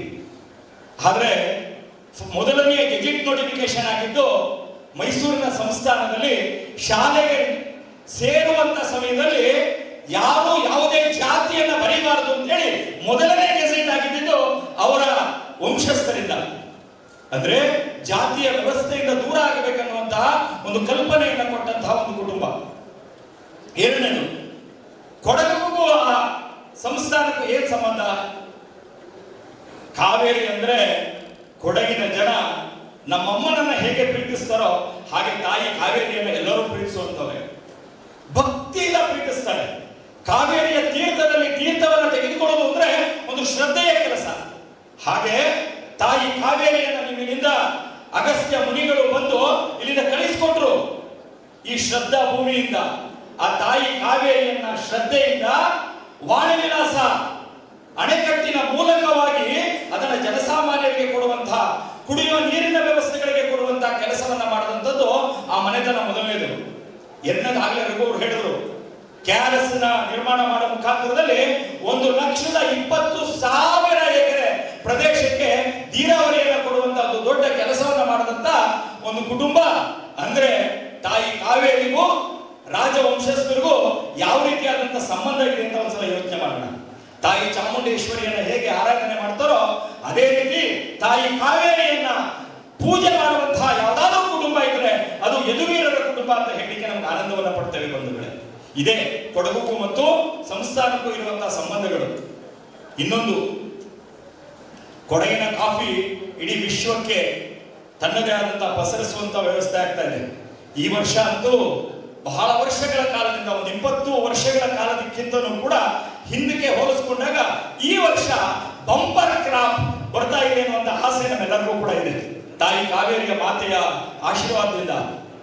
ಅದರ ಜೊತೆನಲ್ಲೇ ಮುಖ್ಯವಾಗಿರುವಂಥದ್ದು ಮೈಸೂರಿನ ಮಹಾರಾಜರು ಕಾವೇರಿಯ ಈ ಪ್ರದೇಶದಲ್ಲಿರುವಂತಹ ಆ ಕಾಫಿಯ ಸಂಸ್ಕರಣವನ್ನು ಮಾಡಬೇಕಂತ ಹೇಳಿ ಕೊಡಗು ಕಾಫಿ ಸಂಸ್ಕರಣಾ ಕೇಂದ್ರವನ್ನ ಮಾಡಿ 100 ವರ್ಷ ಆಯ್ತು. 100 ವರ್ಷ, 100 years ಲೆಕ್ಕ ಹಾಕೊಳ್ಳಿ. ಇವತ್ತು ನಾವು ಏನೋ ಸರ್ಕಾರ ಮಾಡಬಹುದು, ಆದ್ರೆ ಕಾಫಿಯ ಸಂಸ್ಕರಣಾ ಕೇಂದ್ರವನ್ನ ಮಾಡುವಂತದ್ದನ್ನ ನಾಲ್ವಡಿ ಕೃಷ್ಣರಾಜ ಒಡೆಯರು ಅಂದಿನ ಕಾಲದಲ್ಲೇ ಪ್ರಾರಂಭವನ್ನ ಮಾಡಿದ್ದು ನಾವು ನೋಡ್ತಾ ಇದ್ದೀವಿ. ಅಂದ್ರೆ ಯದುವೀರರಿಗೂ ಕೂಡ, ಅಂದ್ರೆ ವಂಶಸ್ಥರಿಗೂ ಕೊಡಗಿಗೂ ಇರುವಂತ ಸಂಬಂಧಗಳು ಇವತ್ತಿಂದಲ್ಲ, 100 ವರ್ಷಗಳ ಕಾಲದಿಂದ ಈ ಪ್ರದೇಶದ ಅಭಿವೃದ್ಧಿಗೋಸ್ಕರವಾಗಿ ನಿರಂತರ ರಾಜಮನೆತನ ಕೆಲಸವನ್ನ ಮಾಡ್ಕೊಂಡು ಬಂದಿದೆ. ಹೀಗಾಗಿ ಯದುವೀರರನ್ನ ನಾವು ತುಂಬಾ ಇಷ್ಟಪಡ್ತೀವಿ. ಕಳೆದ 10 ವರ್ಷಗಳ ಕಾಲದಿಂದ 9 ವರ್ಷಗಳ ಕಾಲದಲ್ಲಿ ಅವರು ನಡ್ಕೊಂಡು ಬಂದಿರುವಂತಹ ರೀತಿಗಳನ್ನ ನೋಡಿದ್ರೆ ನಮ್ಗೆ ಆನಂದ ಆಗುತ್ತೆ. ಒಬ್ಬ ಸಾಮಾನ್ಯ ವ್ಯಕ್ತಿಯಲ್ಲಿ, ಸಾಮಾನ್ಯ ವ್ಯಕ್ತಿಯ ರೀತಿಯಲ್ಲಿ ಜನಸಾಮಾನ್ಯರ ಮಧ್ಯದಲ್ಲಿ ಬದುಕುವಂತಹ ಒಂದು ಮನೋಭಾವವನ್ನು ಹೊಂದದಂತವರು, ಅವ್ರನ್ನ ಮಹಾರಾಜರು ಅಂತ ನಾವು ಯಾವತ್ತೂ ಯೋಚನೆ ಮಾಡಿಲ್ಲ. ಸ್ನೇಹಿತರಿಗೆ ಸ್ನೇಹಿತರಾಗಿ ಬದುಕುವಂತ ಒಂದು ವ್ಯಕ್ತಿತ್ವ ಇರುವಂತಹ ಒಬ್ಬ ವ್ಯಕ್ತಿ. ಯಾವ ರಾಜರ ಕೊಡುಗೆಗಳನ್ನ ಅವ್ರ ಹಿಂದೆ ಇದೆ ಅಂತ ಹೇಳಿದ್ರೆ ನಮ್ಗೆ ಹೇಳಿದ್ರೆ ಆಶ್ಚರ್ಯ ಆಗುತ್ತೆ. ಸಮಯ ಇಲ್ಲ. ಯಾವುದಾದ್ರೂ ಇಂಡಸ್ಟ್ರಿ ಹೇಳಿ ಭಾರತ ದೇಶದಲ್ಲಿ ಮೊದಲು ಬಂದಂತಹದ್ದು HAL ಯಾರು ಮಾಡಿದ್ರು? ಮಹಾರಾಜರು. BEL ಯಾರು ಮಾಡಿದ್ರು? ಅವರು ಕೊಟ್ಟಂತದ್ದು. ಇಂಡಿಯನ್ ಇನ್ಸ್ಟಿಟ್ಯೂಟ್ ಆಫ್ ಸೈನ್ಸ್ ಯಾರು ಕೊಟ್ಟಂತದ್ದು? ಮಹಾರಾಜರು ಕೊಟ್ಟಂತದ್ದು. ಮೈಸೂರಿನ CFTRI, DFRI, ಯೂನಿವರ್ಸಿಟಿ ಜೊತೆಗೆ ಬ್ಯಾಂಕ್, ಒಂದು ಖಾಸಗಿ ವ್ಯವಸ್ಥೆಯ ಜೊತೆಯಲ್ಲಿ ಬ್ಯಾಂಕ್ ಅನ್ನ ಪ್ರಾರಂಭ ಮಾಡಿದ್ದು ಭಾರತ ದೇಶದಲ್ಲಿ ಮೊದಲನೆಯ ಬಾರಿಗೆ ಸ್ಟೇಟ್ ಬ್ಯಾಂಕ್ ಆಫ್ ಮೈಸೂರು ಅವರೇ ಪ್ರಾರಂಭವನ್ನ ಮಾಡಿದ್ರು. ನಾನು ಹೇಳ್ತಾ ಹೋದ್ರೆ ಅಷ್ಟಿಷ್ಟಲ್ಲ. ಆಗಲೇ ಡಾಕ್ಟರ್ ಅಶ್ವಥ್ ನಾರಾಯಣ್ ಹೇಳ್ತಾ ಇದ್ರು, ಮೈಸೂರಿನ ಯಾವುದೇ ಕೈಗಾರಿಕೆಗಳು ತಗೊಳ್ಳಿ, ಸ್ಯಾಂಡ್ ಫ್ಯಾಕ್ಟರಿ ತಗೊಳ್ಳಿ, ಸಿಲ್ಕ್ ಫ್ಯಾಕ್ಟರಿ ತಗೊಳ್ಳಿ, ಯಾವುದೇ ಕೈಗಾರಿಕೆಗಳನ್ನು ತಗೊಳ್ಳಿ, ಅಷ್ಟಲ್ಲ ಇವತ್ತು ಆನಂದ ಆಗುತ್ತೆ.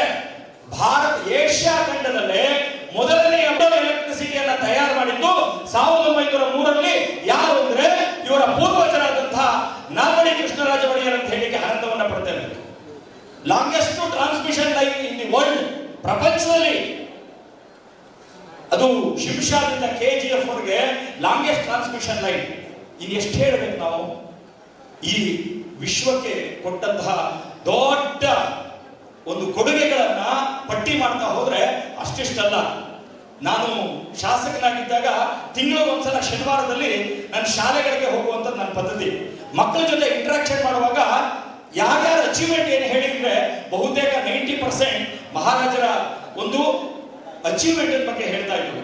ಇಂತಹ ಒಂದು ಕೊಡುಗೆಯನ್ನು ಕೊಟ್ಟಂತಹ ಸಾಮ್ರಾಜ್ಯ ಮೈಸೂರಿನ ಸಾಮ್ರಾಜ್ಯ. ಅದರ ಜೊತೆಯಲ್ಲಿ ಒಂದು ಕೊನೆ ಮಾತನ್ನು ಹೇಳಬೇಕಾಗಿದೆ. ನಾವೆಲ್ಲ ಇವತ್ತು ಎಲೆಕ್ಷನ್ 75 ವರ್ಷಗಳ ಕಾಲದ ಸ್ವತಂತ್ರ ಭಾರತದ ಕಲ್ಪನೆಯನ್ನ ಕೊಡ್ತಾ ಇದ್ದೀವಿ. ಆದ್ರೆ ಸರ್ದಾರ್ ವಲ್ಲಭಾಯ್ ಪಟೇಲ್ರು ಒಂದು ಕರೆಯನ್ನ ಕೊಟ್ಟರು 583 ಜನ ರಾಜ್ಯಗಳಿಗೆ ಭಾರತಕ್ಕೆ ಎಲ್ಲರೂ ಕೂಡ ಸೇರಬೇಕು ಅನ್ನುವಂತ ವಿಚಾರ ಕೊಟ್ಟಾಗ ಮೊದಲನೆಯ ರಾಜ ಭಾರತದ ಈ ಒಂದು ಗಣರಾಜ್ಯೋತ್ಸವದ ಗಣರಾಜ್ಯಕ್ಕೆ ಸೇರ್ತೇನೆ ಅಂತ ಹೇಳಿ ಮೊದಲನೆಯ ಸಿಗ್ನೇಚರ್ ಹಾಕಿದ್ದು ಮೈಸೂರಿನ ಒಡೆಯರ್ ಅಂತ ಹೇಳಿ ನನಗೆ ಆನಂದವನ್ನ ಪಡ್ತಾನೆ. ಇಡೀ ದೇಶದಲ್ಲಿ ಮೊದಲನೆಯ ಸಂಸ್ಥಾನ ಮೈಸೂರಿನ ಸಂಸ್ಥಾನ. ಹೀಗೆ ಈ ಸಂಸ್ಥಾನದ ಕೊಡುಗೆಯನ್ನು ಹೇಳಿದ್ರೆ ದೇಶಕ್ಕೆ ಅಷ್ಟಿಷ್ಟಲ್ಲ. ಅಂಥ ಕೊಡುಗೆಯ ಒಬ್ಬ ಯುವರಾಜ ಆ ಮನೆತನದಲ್ಲಿ ಇಡೀ ವಿಶ್ವಕ್ಕೆ ಮಾದರಿಯನ್ನು ಕೊಟ್ಟಿರುವಂತಹ ಆ ಸಂಸ್ಥಾನದ ಒಂದು ಕುವರ ಇವತ್ತು ನಮ್ಮ ಪಕ್ಷದಲ್ಲಿ ಭಾರತೀಯ ಜನತಾ ಪಕ್ಷದ ಅಭ್ಯರ್ಥಿ ಆಗಿದ್ದಾರೆ ಅಂದ್ರೆ ಅದೇ ನಮ್ಮದೊಂದು ಪುಣ್ಯ ಅಂತ ನಾನು ಅನ್ಕೋತಾ ಇದ್ದೀನಿ. ನಮಗೂ ಆಸೆ ಇದೆ, ಕೇವಲ ಇನ್ನು 32 ವರ್ಷ, ಇನ್ನು 40 ವರ್ಷಗಳ ಕಾಲ ರಾಜಕಾರಣ ಮಾಡಬಹುದು. ಹಾಗಾಗಿ ನಡೆಯುವಂತ ದಾರಿ ಬಹಳ ಇದೆ. ಹಾಗಾಗಿ ಇಡೀ ಭಾರತ ದೇಶದಲ್ಲಿ ಅವರ ಸೇವೆ ಇರಲಿ ಕೊಡಗಿನ ಮೂಲಕವಾಗಿ ಅಂತ ಹೇಳಿ ನಾವೆಲ್ಲ ಚಪ್ಪಾಳೆ ಮೂಲಕವಾಗಿ ಅವ್ರಿಗೆ ಹೇಳೋಣ. ತಾಯಿ ಕಾವೇರಿ ಮಾತೆ ಆಶೀರ್ವಾದ ಮಾಡಿ ಇಡೀ ಭಾರತ ದೇಶಕ್ಕೆ ಅವರ ಸೇವೆಯನ್ನ, ವಿಷನ್ ಅನ್ನ, ದೂರದೃಷ್ಟಿಯನ್ನ ಕೊಡೋಣ. ಇಷ್ಟೆಲ್ಲ ಇತಿಹಾಸವನ್ನ ಹಳಬರ ಬಗ್ಗೆ, ಅವ್ರ ಪೂರ್ವಜರ ಬಗ್ಗೆ ಹೇಳಿದೆ ಅಲ್ವಾ. ಇವರು ಕೂಡ ಒಬ್ಬ ವಿದ್ಯಾವಂತ, ಇಂಗ್ಲಿಷ್ ಲಿಟರೇಚರ್ ಅಲ್ಲಿ ತಮ್ಮದೇ ಆದಂತಹ ಒಂದು ಸತ್ವವನ್ನು ಹೊಂದಿದ್ದಾರೆ. ಅದಕ್ಕಿಂತ ಸಂತೋಷ ನನಗಾಗೋದು ಅಂದ್ರೆ ಎಕನಾಮಿಸ್ಟ್ ಇವತ್ತು ಭಾರತವನ್ನ ವಿಶ್ವದಲ್ಲೇ 5ನೇ ಸ್ಥಾನದಿಂದ 3ನೇ ಸ್ಥಾನಕ್ಕೆ ನಾನು ತೆಗೆದುಕೊಂಡು ಹೋಗ್ತೇನೆ ಎನ್ನುವಂತ ಸಂಕಲ್ಪವನ್ನು ಮಾಡಿರುವಂತ ನಮ್ಮ ನೆಚ್ಚಿನ ಪ್ರಧಾನಮಂತ್ರಿ ನರೇಂದ್ರ ಮೋದಿ ಅವರಿಗೆ ಒಬ್ಬ ಎಕನಾಮಿಸ್ಟ್ ನಾವು ಕೊಡಗಿನಿಂದ, ಮೈಸೂರಿನಿಂದ ಕಳಿಸಿಕೊಡ್ತಾ ಇದ್ದೇವೆ ಎನ್ನುವಂತ ಆನಂದ ನಮ್ಮೆಲ್ಲರಿಗೂ ಕೂಡ ಇದೆ. ಸಾಮಾನ್ಯ ವ್ಯಕ್ತಿ ಅಲ್ಲ, ವಿಶೇಷವಾಗಿ ಎಕನಾಮಿಕ್ಸ್ ಬಗ್ಗೆ ವಿದೇಶದಲ್ಲಿ ಅಧ್ಯಯನವನ್ನು ಮಾಡಿ ಪರಿಣಿತಿಯನ್ನು ಪಡ್ಕೊಂಡು ಬಂದಿರುವಂತಹ ಒಬ್ಬ ವ್ಯಕ್ತಿಗೆ ಇವತ್ತು ದೇಶದಲ್ಲಿ ಅವಕಾಶ ಸಿಗ್ತಾ ಇದೆ ಅಂದ್ರೆ ಭಾರತದ ಪುಣ್ಯ ಅಂತ ನಾನು ಅನ್ಕೋತಾ ಇದ್ದೀನಿ. ಬಂಧುಗಳೇ, ಕೊನೆಯ ಒಂದು ಮಾತು, OBC ನಾವೆಲ್ಲ ಇಲ್ಲಿ ಸೇರಿದ್ವಿ. 75 ವರ್ಷಗಳ ಕಾಲದ ಇತಿಹಾಸದಲ್ಲಿ OBC ಅವರನ್ನ ಗುರುತು ಮಾಡುವಂತಹ ಕೆಲಸವನ್ನ ಯಾವ್ದಾದ್ರು ಪ್ರೈಮ್ ಮಿನಿಸ್ಟರ್ ಮಾಡಿದ್ರ? ನೋ. ನರೇಂದ್ರ ಮೋದಿ ಅವರು ಸೆಪ್ಟೆಂಬರ್ 17ನೇ ತಾರೀಕು ಅವರ ಹುಟ್ಟುಹಬ್ಬದ ದಿವಸ ಇಡೀ ಪ್ರಪಂಚಕ್ಕೆ ಒಂದು ಮಾದರಿಯ ರೀತಿಯಲ್ಲಿ ಯಾವ ಹಿಂದುಳಿದ ವರ್ಗದ 18 ಜಾತಿಗಳಿವೆ ಅವರುಗಳು ತನ್ನ ಕುಲ ಕಸುಬುಗಳನ್ನ ಮುಂದುವರಿಸಿಕೊಂಡು ಹೋಗ್ಬೇಕಂತ ಹೇಳಿ ಒಂದು ಚಿಂತನೆಯನ್ನ ಮಾಡಿ ವಿಶ್ವಕರ್ಮ ಯೋಜನೆಯನ್ನ ಇಡೀ ದೇಶಕ್ಕೆ ಕೊಟ್ಟಂತಹ ಒಬ್ಬ ಮೊದಲನೆಯ ಪ್ರಧಾನಮಂತ್ರಿ ನರೇಂದ್ರ ಮೋದಿ ಅವರು. ಅಷ್ಟು ಮಾತ್ರ ಮಾಡ್ತಾರ? ನೋ. ಕರ್ನಾಟಕದ ಗ್ಯಾರಂಟಿ ತರ ಮಾಡಲಿಲ್ಲ ಅವರು. ದುಡ್ಡಿಲ್ಲದೆ ಕಾಸಿಲ್ಲದೆ ಗ್ಯಾರಂಟಿ ಕೊಡ್ಲಿಲ್ಲ. ಇವತ್ತು ವಿಶ್ವಕರ್ಮ ಯೋಜನೆಗೆ 13,000 ಕೋಟಿ ರೂಪಾಯಿಗಳು 13,000 ಕೋಟಿ ರೂಪಾಯಿಗಳನ್ನ ಈಗಾಗಲೇ ತೆಗೆದುಕೊಟ್ಟು ಕಾರ್ಯವನ್ನು ಪ್ರಾರಂಭ ಮಾಡಿದರೆ. ನಿಮ್ಮಲ್ಲೂ ಎಷ್ಟೋ ಜನ ಇವತ್ತು ಅಪ್ಲಿಕೇಶನ್ಗಳನ್ನ ಹಾಕಿದ್ದೀರಿ. ಇಡೀ ಭಾರತ ದೇಶದಲ್ಲಿ 1,30,30,000 ಜನ ಅರ್ಜಿ ಹಾಕಿದ್ದಾರೆ. ಅದರಲ್ಲಿ ನಮ್ಗೆ 1,30,30,00,000 ಜನ ಅರ್ಜಿ ಹಾಕಿದ್ದಾರೆ. ಅದರಲ್ಲಿ ನನಗೆ ಸಂತೋಷ ಆಗೋದು ಅಂತಂದ್ರೆ ಕರ್ನಾಟಕನೇ ಮೊದಲನೇ ಸ್ಥಾನ. 30 ಲಕ್ಷ ಜನ ಅರ್ಜಿ ಹಾಕಿದ್ದಾರೆ OBC ಅವರು ಕರ್ನಾಟಕದಿಂದ ನಂಬರ್ 1 ಸ್ಥಾನದಲ್ಲಿ ನೀಡಿ. ಹಾಗಾಗಿ ನಿಮ್ಮನ್ನು ಕೈ ಮುಗಿದು ಪ್ರಾರ್ಥನೆ ಮಾಡ್ತೀನಿ, ಅರ್ಜಿ ಹಾಕಿಲ್ಲ ಅಂದ್ರೆ ಈಗಲೂ ಏನ್ ಚಿಂತೆ ಇಲ್ಲ. ನಾಳೆ ಮಧ್ಯಾಹ್ನ 3 ಗಂಟೆಗೆ ಎಲೆಕ್ಷನ್ ಕಮಿಷನ್ ಚುನಾವಣೆ ಅನೌನ್ಸ್ ಮಾಡ್ತಾರೆ. ನಾಳೆ ಕೋಡ್ ಆಫ್ ಕಾಂಡಕ್ಟ್ ಬರುತ್ತೆ. ಈ ಯೋಚನೆ ಮಾಡಬೇಡಿ, ಕೋಡ್ ಆಫ್ ಕಾಂಡಕ್ಟ್ಗೂ ಈ ಯೋಜನೆಗೂ ಸಂಬಂಧ ಇಲ್ಲ. ತಾವು ಅರ್ಜಿಯನ್ನ ಆನ್ಲೈನ್ ಅಲ್ಲಿ ಹಾಕುವಂತ ಕೆಲಸವನ್ನ ಮಾಡಿ ಆ ದೃಷ್ಟಿಯಲ್ಲಿ ಇವತ್ತು ಈ ಯೋಜನೆಯನ್ನ ತಾವೆಲ್ಲರೂ ಲಾಭವನ್ನು ಪಡ್ಕೋಬೇಕು. ಯಾರ್ಯಾರು ಅರ್ಹರಿದ್ದಾರೋ ಅಷ್ಟು ಜನಕ್ಕೂ ಕೂಡ ಕೊಡುವಂತ ಕೆಲಸವನ್ನ ಪ್ರಧಾನಮಂತ್ರಿಗಳು ಮಾಡ್ತಾ ಇದ್ದಾರೆ. ದಯಮಾಡಿ ಅರ್ಜಿಯನ್ನ ಆನ್ಲೈನ್ ಅಲ್ಲಿ ಹಾಕುವಂತ ಕೆಲಸವನ್ನ ತಾವೆಲ್ಲರೂ ಮಾಡಿ ಈ ಲಾಭವನ್ನು ಪಡ್ಕೋಬೇಕು ಅಂತ ಹೇಳ್ತಾ ತಮ್ಮೆಲ್ಲರಿಗೂ ವಂದಿಸ್ತಾ ಇದ್ದೇನೆ. ಭಾರತ್ ಮಾತಾ ಕಿ, ಭಾರತ್ ಮಾತಾ ಕಿ, ನರೇಂದ್ರ ಮೋದಿ ಜಿ ಕಿ ಜೈ ಶ್ರೀರಾಮ್, ಜೈ ಒಡೆಯರ್. ರಾಜಮನೆತನದ ಇತಿಹಾಸ ಮತ್ತು ಸಾಧನೆಗಳ ಬಗ್ಗೆ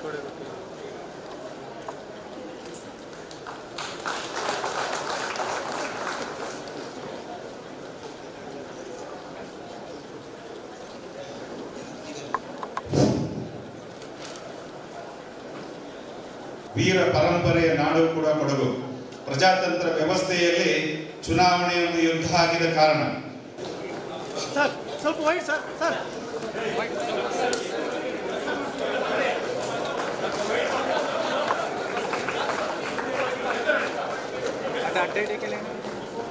ಸರ್ ಅಡ್ಡ ಕ್ರಾಸ್ ಮಾಡಿ ಸರ್, ಕ್ರಾಸ್ ಮಾಡಿ.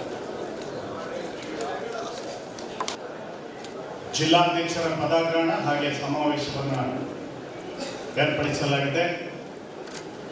ಈ ಒಂದು ಸಮಾರಂಭವನ್ನು ಉದ್ಘಾಟನೆ ಮಾಡಿದಂಥ ಈಗ ತಾನೇ ಘೋಷಣೆ ಆಗಿರುವ ನಿಮ್ಮೆಲ್ಲರ ಮುಂಬರುವ ಲೋಕಸಭಾ ಚುನಾವಣೆಯ ಅಭ್ಯರ್ಥಿಗಳು, ಸರಳ ಸಜ್ಜನಿಕೆಯ ವ್ಯಕ್ತಿ, ಮೈಸೂರು ಸಂಸ್ಥಾನದ ಯುವರಾಜರಾಗಿಯೂ ಇದ್ದಾರೆ. ಆ ಒಂದು ಸರಳ ಸಜ್ಜನಿಕೆ ಹಿನ್ನೆಲೆಯೊಳಗೆ ಇವತ್ತು ಎಲ್ಲರ ಅಪೇಕ್ಷೆಯಂತೆ ಅಭ್ಯರ್ಥಿಗಳು ಕೂಡ ಆಗಿದ್ದಾರೆ. ಅಭ್ಯರ್ಥಿಗಳಾದಂಥ ಆದರಣೀಯ ಯದುವೀರ್ ಒಡೆಯರವರೇ, ಹಾಗೆ ಸಮಾರಂಭದಲ್ಲಿ ಉಪಸ್ಥಿತರಿರುವಂಥ ರಾಜ್ಯಾಧ್ಯಕ್ಷರಾದ ರಘು ಅವರೇ, ಜಿಲ್ಲಾಧ್ಯಕ್ಷರಾದ ಅಪ್ಪು ರವೀಂದ್ರ ಅವರೇ, ಹಾಗೆ ನಮ್ಮ ಉಸ್ತುವಾರಿಗಳು, ಹಿಂದಿನ ಸಚಿವರು ಕೊಡಗು ಜಿಲ್ಲೆಗೆ ಸಾಕಷ್ಟು ಅನುದಾನವನ್ನು ಕೊಟ್ಟಿದ್ದಾರೆ. ಕೇಳಿದ್ದು ಯಾವುದೂ ಬಾಕಿ ಮಾಡಲಿಲ್ಲ. ಉನ್ನತ ಶಿಕ್ಷಣ ಸಚಿವರಾಗಿ ನಮ್ಮ ಎಲ್ಲ ಕಾಲೇಜುಗಳಿಗೆ ಕನ್ನಡ, ಈಗ ನಮ್ಮ ಗ್ರಾಚಾರ ಉದ್ಘಾಟನೆ ಪೂಜೆ ಎಲ್ಲ ಯಾರೋ ಮಾಡ್ತಾ ಇದ್ದಾರೆ, ಮಾಡ್ಕೊಳ್ಳಿ, ಇಲ್ಲ ಯೂನಿವರ್ಸಿಟಿ ಎಲ್ಲವನ್ನೂ ಕೊಟ್ಟು ಸದಾ ಕ್ರಿಯಾಶೀಲರಾಗಿ ಮಾಡಿರುವಂಥ ಸನ್ಮಾನ್ಯ ಅಶ್ವಥ್ ನಾರಾಯಣರವರೇ, ಹಾಗೆ ಇನ್ನೋರ್ವ ಮಾಜಿ ಶಾಸಕರು, ಹಿಂದೆ ನಮ್ಮ ಸರ್ಕಾರದಲ್ಲಿ ಮೆಡಿಕಲ್ ಎಜುಕೇಷನ್ ಮಿನಿಸ್ಟರ್ ಆಗಿದ್ದಾಗ ಬಹುಶಃ ಬಡ್ಜೆಟ್ನಲ್ಲಿ ಈ ಒಂದು ಮೆಡಿಕಲ್ ಕಾಲೇಜ್ ಏನಿದೆ ಅದನ್ನು ಘೋಷಣೆ ಮಾಡಿದಂಥ ಕೀರ್ತಿ ರಾಮದಾಸ್ ಅವರಿಗೆ ಆ ಮೆಡಿಕಲ್ ಕಾಲೇಜನ್ನು ಕಾಣಿಸುತ್ತೆ. ಈಗ ಹೇಳ್ತಾ ಇದ್ದಾರೆ, ಇಲ್ಲಿ ಹೇಳ್ತಾ ಇದ್ದಾರೆ, ಅವರು ಮಹಾನ್ ನಾಯಕರು ಹೇಳಿದ್ದಾರೆ ಎಷ್ಟು ಹೇಗೆ ಅಂದರೆ, I only pressurise mister Ramdas to have a medical college. ಅಧಿಕಾರಿಗಳಿಗೆ ಏನು ಮಾಡಲಿಲ್ಲ, ಈಗ ಈ ಪ್ರೆಸರೈಸ್ ಅಂದರೆ ನಾವಿಬ್ಬರು ವೇಸ್ಟ್ ಮಾಡಿದ್ರು ಆ ಥರ ಮಾತಾಡುವಂಥ ರಾಜಕಾರಣಿಗಳು ಇವತ್ತು ಇದ್ದಾರೆ. ಹಾಗಾಗಿ ಈ ಒಂದು ವೇದಿಕೆ ಮೇಲೆ ಉಪಸ್ಥಿತರಿರುವಂಥ ನಮ್ಮ ಹಿಂದಿನ ಶಾಸಕರಾದ ಪಂಚುರಂಗನವರೇ, ವಿಧಾನ ಪರಿಷತ್ ಸದಸ್ಯರಾದ ಸುಜಾಕ್ಷ ಅವರೇ, ಜಿಲ್ಲಾಧ್ಯಕ್ಷರೇ, ವೇದಿಕೆ ಮೇಲಿರುವಂಥ ಎಲ್ಲ ಗಣ್ಯರು, ಸೇರಿರುವಂಥ ಎಲ್ಲ ಪಕ್ಷದ ಹಿಂದುಳಿದ ವರ್ಗ, ಹಾಗೆ ಯಾವತ್ತೂ ಕಾರ್ಯಕರ್ತ ಬಂಧು ಭಗಿನಿಯರೇ, ಮಾಧ್ಯಮದ ಸ್ನೇಹಿತರೆ, ಬಹುಶಃ ರಾಮದಾಸ್ ಅವರು ಈಗಲೇ ಹೇಳಿದರು, ನಾಳೆ ದಿವಸ ಎಲೆಕ್ಷನ್ ಕಮಿಷನ್, ಕೇಂದ್ರದ ಚುನಾವಣಾ ಆಯೋಗ ಪತ್ರಿಕಾಗೋಷ್ಠಿಯನ್ನು ನಾಳೆ 3 ಗಂಟೆಗೆ ಕರೀತಾ ಇದ್ದಾರೆ. ಬಹುಶಃ ಚುನಾವಣೆ ಘೋಷಣೆ ಆಗುತ್ತದೆ. ಅದಾದ ಮೇಲೆ ನಮಗೆ ಎಷ್ಟು ಸಮಯ ಬರ್ತದೆ ಅಂತ ನಾವೆಲ್ಲ ಕೂತ್ಕೊಂಡು ಯೋಚನೆ ಮಾಡಬೇಕಾಗ್ತದೆ. 5-6 ಫೇಸ್ಗಳಲ್ಲಿ ಚುನಾವಣೆ ಆಗ್ತದೆ, ನಮಗೆ ಗೊತ್ತಿಲ್ಲ. ಆದರೆ 50 ದಿವಸಗಳು ಹೆಚ್ಚು ಅಂದರೆ ಇರ್ಬೋದು. ಅದರಲ್ಲಿ ಅರ್ಧ ರಾತ್ರಿ ಕಳೆದ್ರೆ 25 ದಿವಸ ಮತ್ತೆ. ಹಾಗಾಗಿ ಒಂದು ದೊಡ್ಡ ಸವಾಲು ಇವತ್ತು ನಮ್ಮ ಮುಂದೆ ಇದೆ. ಮೈಸೂರು ಕ್ಷೇತ್ರ ಎಲ್ಲ ಬಹಳ ಹೇಳ್ತಾ ಇದ್ದಾರೆ, ಈಗಲೇ ವ್ಯವಸ್ಥಿತ ಅಪಪ್ರಚಾರಗಳು ಶುರುವಾಗಿದೆ. ಯಾರೂ ಕಿವಿ ಕೊಡಬಾರದು. ಅದಕ್ಕೆ ಅವರು ಮಹಾರಾಜರು ಸಾಮಾನ್ಯ ವರ್ಗಕ್ಕೆ ಸಿಕ್ಕದಿಲ್ಲ, ಕೈಗೆ ಏನೇನೋ ಬೇರೆ ಏನು ಹೇಳಲಿಕ್ಕಿಲ್ಲಲ್ಲ. ಅವರ ಸಾಮಾಜಿಕ ಕಳಕಳಿ ಅದರ ಬಗ್ಗೆ ಮಾತಾಡೋದಿಲ್ಲ. ಇವತ್ತು ಬಹುಶಃ ಮೊದಲ ಬಾರಿ ಮಡಿಕೇರಿಗೆ ಆಗಮಿಸಿದಾಗ ಅವರು ಮಾಡಿದಂಥ ಮೊದಲ ಕೆಲಸ ಏನು, ದೇಶಭಕ್ತಿಯನ್ನು ಪ್ರದರ್ಶನ ಮಾಡಿದ್ದಾರೆ. ಇಬ್ಬರು ನಮ್ಮ ನೆಚ್ಚಿನ ಸೇನಾನಿಗಳಾದ ಫೀಲ್ಡ್ ಮಾರ್ಷಲ್ ಕಾರ್ಯಪ್ಪ ಹಾಗೆ ಜನರಲ್ ತಿಮ್ಮಯ್ಯ, ಅದೇ ರೀತಿ ಸ್ವಾತಂತ್ರ್ಯ ಹೋರಾಟಗಾರ ಗುಡ್ಡೆಮನೆ ಅಪ್ಪಯ್ಯಗೌಡರ ಅವರಿಗೆ ಮಾಲಾರ್ಪಣೆ ಮಾಡಿದರು. ಅದರ ಜೊತೆಗೆ ನೋಡಿ ಅವರಲ್ಲಿ ಎಷ್ಟು ಬದ್ಧತೆ ಇದೆ ಅಂತ. ಪಾಪ ಬೆಳಗ್ಗೆಯಿಂದ ಬ್ರೇಕ್ಫಾಸ್ಟೇ ಮಾಡಿಲ್ಲ, ಆದರೂ ಹೇಳ್ಕೊಡುವುದಿಲ್ಲ. ಆದರೆ ಅಲ್ಲಿಂದ ಬಂದಾಗ ನಮ್ಮ ಕಾರ್ಯಕರ್ತರು ಹೇಳಿ ಅವರಿಗೆ ಎಳ್ನೀರಾದರೂ ಕೊಡ್ಸೋಣ, ಅವರು ಕಾರಿಗೆ ಎಲ್ಲ ತರಿಸ್ಕೊಳ್ಳಿ, ನೇರ ಎಳ್ನೀರಿನಲ್ಲಿ ಮಾರಾಟ ಮಾಡ್ತಾ ಇದ್ದಾರೆ GT ಸರ್ಕಲ್ಲಿ. ಅಲ್ಲೂ ಹೋಗಿ ಕುಡಿದು ಇದಕ್ಕಿಂತ ಸಿಂಪಲ್ ಸಿಟಿ ಏನು ತೋರಿಸ್ಬೇಕು, ಇದನ್ನು ನಾವೆಲ್ಲರೂ ಯೋಚನೆ ಮಾಡಬೇಕಾಗ್ತದೆ. ಬಂಧುಗಳೇ, ಇವತ್ತು ಹೆಚ್ಚಿನ ಸಂಖ್ಯೆಯಲ್ಲಿ ತಾವು ಇವತ್ತು ಹಿಂದುಳಿದ ವರ್ಗಕ್ಕೆ ಸೇರಿದ ಬಂಧುಗಳು ಸೇರಿದೆ. ವಿಶೇಷವಾಗಿ ಅದು ಪೂಜಾರಿ ಇರ್ಬೋದು, ಕುಂಬಾರ ಇರ್ಬೋದು, ಬೇರೆ ಬೇರೆ ವರ್ಗಗಳು ಇವತ್ತು ಇದೆ. ಆದರೆ ಹಿಂದುಳಿದ ವರ್ಗಕ್ಕೆ ಏನಾದರೂ ಬೆನಿಫಿಟ್ ಅನ್ನು ಕೊಡಲಿಕ್ಕೆ ಆ ದೇವರಾಜ್ ಅರಸ್ ಅಭಿವೃದ್ಧಿ ನಿಗಮ ಒಂದೇ ಇದು. ಆದರೆ ನಮ್ಮ ಸರ್ಕಾರ ಕರ್ನಾಟಕದಲ್ಲಿ ಬಂದ ಮೇಲೆ ಬೇರೆ ಬೇರೆ ವರ್ಗಕ್ಕೆ ನಿಗಮಗಳನ್ನು ಮಾಡಿದ್ದೇವೆ. ಅದು ಒಕ್ಕಲಿಗರಿಗೆ ಇರಬಹುದು ಅಥವಾ ಇವತ್ತು ನಾರಾಯಣಗುರು ಅಭಿವೃದ್ಧಿ ನಿಗಮ ಎಲ್ಲವನ್ನು ಕೇವಲ ಘೋಷಣೆ ಅಲ್ಲ, ಕೊಡವ ಅಭಿವೃದ್ಧಿ ನಿಗಮನೂ ಮಾಡಿದ್ದೇವೆ. ಆದರೆ ಅದಕ್ಕೆ ಅನುದಾನವನ್ನು ಬಿಡುಗಡೆ ಮಾಡಬೇಕು. ಎಲ್ಲ ರೀತಿಯಾಗಿ ನಮ್ಮ ಸರ್ಕಾರ 2 ಅವಧಿಯಲ್ಲಿ ಮಾಡಿದೆ. ಇವತ್ತು ಪಾರ್ಲಿಮೆಂಟ್ಗೆ ಸೀಟ್ ಅನೌನ್ಸ್ ಮಾಡಿದೆ. ಫಸ್ಟ್ ಲಿಸ್ಟಲ್ಲಿ ಎಷ್ಟಿದ್ದಾರೆ? 28%. SC/ST ಬೇರೆ, ಕ್ರಾಸ್ ಮೋರ್ ದೆನ್ 50. ಈಗಲೂ ಮೊನ್ನೆ ಮಾಡಿದಾಗಲೇ ಮಾಡಿದ್ದೇವೆ. ನಾವು ನಿಜವಾದ ಕಾಳಜಿ ಊಟಾಟಕ್ಕೆ ಮತ್ತು ಸಿದ್ದರಾಮಯ್ಯ ಹೇಳ್ತಾರಲ್ಲ, 5 ಗ್ಯಾರಂಟಿ ಇನ್ನೊಂದು ಎಲ್ಲ ಇವತ್ತು ಶಕ್ತಿ ಪತ್ರಿಕೆ ಹೆಡ್ಲೈನ್ಸ್ ಇದೆ. 1200 ಜನಕ್ಕೆ 2,000 ರೂಪಾಯಿ ಕೊಡ್ತಾ ಇದ್ದಾರಲ್ಲ ಭಾಗ್ಯಲಕ್ಷ್ಮಿ, ಗೃಹಲಕ್ಷ್ಮಿ ಹೋಗಿ ಅದು ಗೃಹ ಬಂಧನ ಮಾಡುವಂಥ ಕೆಲಸವನ್ನು ಮಾಡಿದ್ದಾರೆ. ಹಾಗಾಗಿ ಇದೆಲ್ಲವನ್ನು ಇವತ್ತು ಇರುವಂಥ ಸಮಯ ಒಂದು ಕೇಂದ್ರ ಸರ್ಕಾರ 10 ವರ್ಷದಲ್ಲಿ ಮಾಡಿದಂಥ ಸಾಧನೆ. ಆಗಲೇ ಗ್ರಾಮಾಂಚಲ ಪ್ರಾರಂಭ ಮಾಡಿದ್ದೇವೆ, ಇನ್ನೂ ಅದನ್ನು ಚುರುಕಾಗಿ ಆ ಕಾರ್ಯಕ್ರಮಕ್ಕೆ ಯಾವುದೇ ಕೋಡ್ ಆಫ್ ಕಾಂಡಕ್ಟ್ ಇನ್ನೊಂದು ಅಪ್ಲೈ ಆಗೋದಿಲ್ಲ ಅಂತ ನಾವು ಕೊಡೋಣ ಕರಪತ್ರ ಕೊಡಲಿಕ್ಕೆ ಯಾವ ರೆಸ್ಟ್ರಿಕ್ಷನ್ ಮಾಡೋಕ್ಕಿಲ್ಲ. ಅಧಿಕಾರಿಗಳ ಕಿರುಕುಳ ಇದ್ದೇ ಇರುತ್ತದೆ, ನಾವು ಅದನ್ನು ಎದುರಿಸೋಣ. ಅದರ ಜೊತೆಗೆ 10 ವರ್ಷದಲ್ಲಿ ಹಿಂದೆ ಸಂಸದರಾಗಿದ್ದಂಥ ಪ್ರತಾಪ್ ಸಿಂಹ ಅವರು ಕೂಡ ಒಬ್ಬ ಜನಪ್ರತಿನಿಧಿ, ಏನು ತನ್ನ ಕಾರ್ಯವ್ಯಾಪ್ತಿಯಲ್ಲಿ ಕೆಲಸವನ್ನು ಮಾಡಬೇಕು ಅದನ್ನು ಮಾಡಿದ್ದಾರೆ. ಈಗಾಗಲೇ ಅವರೊಂದು ಕೊಟ್ಟಿದ್ದಾರೆ, ಅದನ್ನು ಹೇಳಬೇಕಾಗ್ತದೆ, ಅವರ ಸಾಧನೆಗಳನ್ನು ಹೇಳಬೇಕಾಗ್ತದೆ. ಕರ್ನಾಟಕ ಸರ್ಕಾರ ನಾವು 2 ಅವಧಿಯಲ್ಲಿದ್ದಾಗಲೂ ಏನು ಮಾಡಿದ್ದೇವೆ, ಮೋದಿಯವರ ಜನಪರ ಕಾರ್ಯಕ್ರಮಗಳನ್ನು ಮುಟ್ಟಿಸುವಂಥ ಕೆಲಸ. ಇನ್ನು ಇರುವಂಥ 50 ದಿವಸಗಳಲ್ಲಿ ನಾನು ಕೈ ಮುಗಿದು ಎಲ್ಲರಲ್ಲಿ ಪ್ರಾರ್ಥನೆಯನ್ನು ಮಾಡ್ತೇನೆ. ಅತಿ ವಿಶ್ವಾಸ ನಮಗೆ ಬೇಡ, ಸಾಕಷ್ಟು ಸಂಖ್ಯೆಯಲ್ಲಿ ಸೇರಿದ್ದೇವೆ, ಅಭಿಮಾನ ಎಲ್ಲವೂ ಇದೆ. ಆದರೆ ಅತಿ ವಿಶ್ವಾಸ ಏನಾಗ್ತದೆ ಅನ್ನುವಂಥದ್ದು ನನಗೆ ಗೊತ್ತಿದೆ. ನಾನು ಎಲ್ಲೂ ಹೋದರೂ ಜ್ಞಾಪಕ ಮಾಡ್ತೇನೆ, 2004 ಲೋಕಸಭಾ ಚುನಾವಣೆ ವಾಜಪೇಯಿ ಅವರು ಪ್ರಧಾನಮಂತ್ರಿ 21 ಪಕ್ಷಗಳನ್ನು ಕಟ್ಕೊಂಡು ಒಳ್ಳೆಯ ಆಡಳಿತ ಕೊಟ್ಟರು. ಇಡೀ ಪ್ರಪಂಚದಲ್ಲಿ ಇವತ್ತು ಹೇಗೆ ಮೋದಿಯವರನ್ನ ಗುರುತಿಸಿದ್ರು, ವಾಜಪೇಯಿ ಅವರನ್ನ ಗುರುತಿಸಿದ್ರು. ನಮ್ಮ ನಾಯಕರಿಗೆ ಅತಿ ವಿಶ್ವಾಸ ಆಯಿತು. 6 ತಿಂಗಳು ಮೊದಲೇ ಪಾರ್ಲಿಮೆಂಟ್ನ ವಿಸರ್ಜನೆ ಮಾಡಿ 350, ಇವತ್ತೆಲ್ಲ ವಿಶ್ಲೇಷಣೆ ಥರನೇ ಇತ್ತು, 350 ಸೀಟು ಬಿಜೆಪಿ ಒಂದೇ ಬರ್ತದೆ. ಕೊನೆಗೆ ಏನಾಯಿತು, ನಾವು 134 135 ಸೀಟಿಗೆ ಇರೋದು. ಮತ್ತೆ ಅಧಿಕಾರ ಕೊಡಬೇಕಾದ್ರೆ 10 ವರ್ಷ ಆಯಿತು. ವಾಜಪೇಯಿ ಅವ್ರನ್ನ ಮಾಧ್ಯಮದವರು ಕೇಳಿದಾಗ ಒಂದೇ ಮಾತು ಹೇಳಿದ್ರು, ನನ್ನನ್ನು ಮತದಾರರು ಸೋಲಿಸಿಲ್ಲ. ಬಹಳ ನೋವಿಂದ ಹೇಳಿದ್ರು, ನನ್ನನ್ನು ಸೋಲಿಸಿದ್ರು ನಮ್ಮ ಕಾರ್ಯಕರ್ತರು. ನಾನು ಕೊಟ್ಟಂಥ ಕಾರ್ಯಕ್ರಮಗಳನ್ನು ಮತದಾರರಿಗೆ ಮುಟ್ಟಿಸಿಲ್ಲ, ಅದಕ್ಕೋಸ್ಕರ ನಾನು ಸೋತೆ. ಈಗಲೂ ಅದೇ ಆಗ್ಬಹುದು. ಅಮೃತ ಟ್ರೂ ಅಂತ ಹೇಳಿ ಕುಡಿಯೋ ನೀರು ಕೊಟ್ಟರೆ ಅದು ನಾನು ತಂದಿದ್ದು ಹೇಳುವಂಥದ್ದು ಇದೆ. ಈ ಮಡಿಕೇರಿ ನಗರಕ್ಕೆ ಕೊಟ್ಟದ್ದು ಎಲ್ಲವೂ ಇದೆ. ಹಾಗಾಗಿ ಎಲ್ಲವನ್ನು ಹೇಳುವಂಥದ್ದಾಗ್ತದೆ, ನಮ್ಮ ಸಾಧನೆಗಳನ್ನು ಹೇಳುವಂಥದ್ದು. ಈ ದೇಶದ ಏಕತೆ, ಅಖಂಡತೆ, ಭದ್ರತೆಯನ್ನು ಕಾಪಾಡುವಂಥ ಚುನಾವಣೆ. ಯಾವುದೋ ನನ್ನ ಮನೆಗೆ ರಸ್ತೆ ಆಗಿಲ್ಲ, ಯಾವುದೋ ನನ್ನ ಮನೆಯ ಚರಂಡಿ ಸರಿಯಾಗಿಲ್ಲ, ಕುಡಿಯಲಿ, ಆ ಚುನಾವಣೆ ಇರುವಂಥದ್ದು. ಆಗ ಮಾಡೋಣ. ಆದರೆ ಇದು ದೇಶವನ್ನು ಕಾಪಾಡಬೇಕಲ್ಲ. ಇವತ್ತು ಪಾಕಿಸ್ತಾನಕ್ಕೆ ಜಿಂದಾಬಾದ್ ಅಂತ ಹೋಗುವಂಥ ವ್ಯಕ್ತಿಗಳ ಎಲ್ಲ ಅವರ ಹೆಡೆ ಮುರಿಬೇಕಲ್ಲ. ಅದು ಆಗಬೇಕಾದ್ರೆ ಮತ್ತೊಮ್ಮೆ ಮೋದಿ ಅಧಿಕಾರಕ್ಕೆ ಬರಬೇಕು. ಮೋದಿಜಿಯವರು ಪ್ರಧಾನಮಂತ್ರಿಗಳಾಗಿ ಕೊಟ್ಕೋಬೇಕಾದ್ರೆ ನಾವು 400 ಸೀಟ್ ಅಂತ ಹೇಳಿದ್ದೇವೆ, 273 ಬೇಕು. ಆ 273 ಏನು ಇದೆ, ನಮ್ಮ ಕೊಡಗು ಮೈಸೂರು ಕ್ಷೇತ್ರ ಇದೆ. ಕಳೆದ ಬಾರಿ ನಾವು ಕೊಡಗು ಜಿಲ್ಲೆಯಿಂದ 85,000ಕ್ಕೂ ಹೆಚ್ಚು ಮತಗಳನ್ನು ಕೊಟ್ಟಿದ್ದೇವೆ. ಈ ಬಾರಿ ಕನಿಷ್ಠ 1.5 ಲಕ್ಷ ನಮ್ಮ ಗುರಿ ಇರಬೇಕು.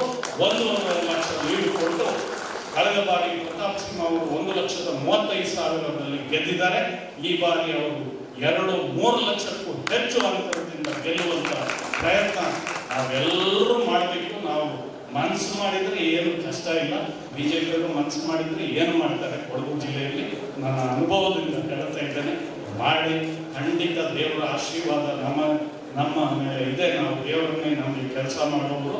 ಹಾಗಾಗಿ ಈ ಒಂದು ವಿಶೇಷ ಸಂದರ್ಭದಲ್ಲಿ ನಾನು ವಿನಂತಿ ಮಾಡೋದು ಇಷ್ಟೇ, ದೇಶ ಕಟ್ಟುವ ಕೆಲಸ ನಾವು ಆದ್ಯತೆಯನ್ನು ಕೊಡೋಣ.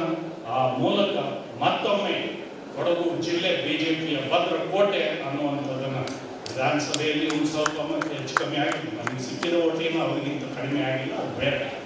ಹಾಗಾಗಿ ಮತ್ತೊಮ್ಮೆ ವಿಜಯ ಪತಾಕೆ ಹಾರಿಸಲಿಕ್ಕೆ ಎಲ್ಲರೂ ಪಡೆದುಕೊಳ್ಬೇಕು ಅನ್ನುವಂಥ ಮಾತನ್ನು ಹೇಳಿ, ಹಾಗೆ ನಮ್ಮ ಅಭ್ಯರ್ಥಿ ಯದುವೀರರವರು ಅತ್ಯಧಿಕ ಬಹುಮತದಿಂದ ಆರಿಸಿ ಬರಲಿಕ್ಕೆ ತಾವೆಲ್ಲ ಕಾಯ ಮನಸ್ಸ ವಾಚ ದುಡಿಬೇಕು. ಆ ಒಂದು ಪ್ರಯತ್ನಕ್ಕೆ ನಾವು ನಂಬಿದ ದೇವರು, ಕೊಡಗಿನ ಕುಲದೇವತೆ ಕಾವೇರಿ ಮಾತೆ, ಹಾಗೆಯೇ ತಾಯಿ ಚಾಮುಂಡೇಶ್ವರಿ ಎಲ್ಲರಿಗೂ ಆಶೀರ್ವಾದವನ್ನು ಮಾಡಲಿ ಅನ್ನುವ ಆಶಯದೊಂದಿಗೆ ತಮಗೆಲ್ಲರಿಗೂ ಶುಭ ಕಾಮನೆಯನ್ನು ಹೇಳಿ ನನ್ನ ಮಾತನ್ನು ಮುಗಿಸ್ತೇನೆ. ಎಲ್ಲರಿಗೂ ನಮಸ್ಕಾರ. ಜೈ ಹಿಂದ್. ಇವತ್ತು OBC ಸಮಾವೇಶದ ರೂವಾರಿಗಳು ಇವತ್ತು ಓಡಾಟವನ್ನು ಮಾಡಿ ಈ ಸಭೆಗೆ ಒತ್ತು ಕೊಟ್ಟಂಥ OBCಯ ಅಧ್ಯಕ್ಷರಾದಂಥ ಸನ್ಮಾನ್ಯ ಅಬ್ಬುರ ರವೀಂದ್ರ ಅವರೇ, ರಾಜ್ಯದ OBC ಅಧ್ಯಕ್ಷರಾದ ಸನ್ಮಾನ್ಯ ರಘು ಅವರೇ, ನಮ್ಮ ರಾಮದಾಸ್ ಅವರನ್ನ ನಾವು ನೆನೆಸ್ಕೊಳ್ಬೇಕಾಗ್ತದೆ. ನಾನು ಅವರಿಗೆ ಒತ್ತಡ ಹಾಕಿದೆ. ನಮಗೆ ಮೆಡಿಕಲ್ ಕಾಲೇಜಿಗೆ ಹೋಗ್ಬೇಕಾದ್ರೆ, ಮೆಡಿಕಲ್ ಟ್ರೀಟ್ಮೆಂಟ್ ಹೋಗ್ಬೇಕಾದ್ರೆ ಒಂದು ಮಂಗಳೂರು ಹೋಗಬೇಕು, ಇಲ್ಲ ಮೈಸೂರು ಹೋಗಬೇಕು, ಇಲ್ಲ ಹಾಸನ ಹೋಗ್ಬೇಕು, ಬೆಂಗಳೂರು ಹೋಗ್ಬೇಕು ಅಂತೇಳಿ ಅವರಿಗೆ ಮಾತಾಡಿ ಹೆಂಗಾದರೂ ಮಾಡಿ ನಾವು ಮೆಡಿಕಲ್ ಕಾಲೇಜಿನ ಮಂಜೂರಾತಿ ಮಾಡಬೇಕು ಅಂತ ಹೇಳಿದ್ರು ಒತ್ತಡವನ್ನು ಹಾಕಿದೆ. ಆ ಸಂದರ್ಭದಲ್ಲಿ ನನಗೆ ಯಾರು ಫೈನಾನ್ಸ್ ಚೀಫ್ ಸೆಕ್ರೆಟರಿ ಅಂತ ಗೊತ್ತಾಗಲಿಲ್ಲ. ಫೈನಾನ್ಸ್ ಸೆಕ್ರೆಟರಿ, ಚೀಫ್ ಸೆಕ್ರೆಟರಿ 2 ಜನರು ಕೂಡ ನಾವು 6 ಕಾಲೇಜಿಗೆ ಪ್ರಪೋಸಲ್ ತಂದಿದ್ದರು. ನಮ್ಮ ಹತ್ರ ದುಡ್ಡು ಇಲ್ಲ, ಮಾಡೋಕ್ಕಾಗಲ್ಲ ಅಂತ ಹೇಳಿದ ವಿಚಾರವನ್ನು ಅವತ್ತಿನ ಫೈನಾನ್ಸ್ ಸೆಕ್ರೆಟರಿ ಮತ್ತು ಚೀಫ್ ಸೆಕ್ರೆಟರಿ ಹೇಳಿದರು.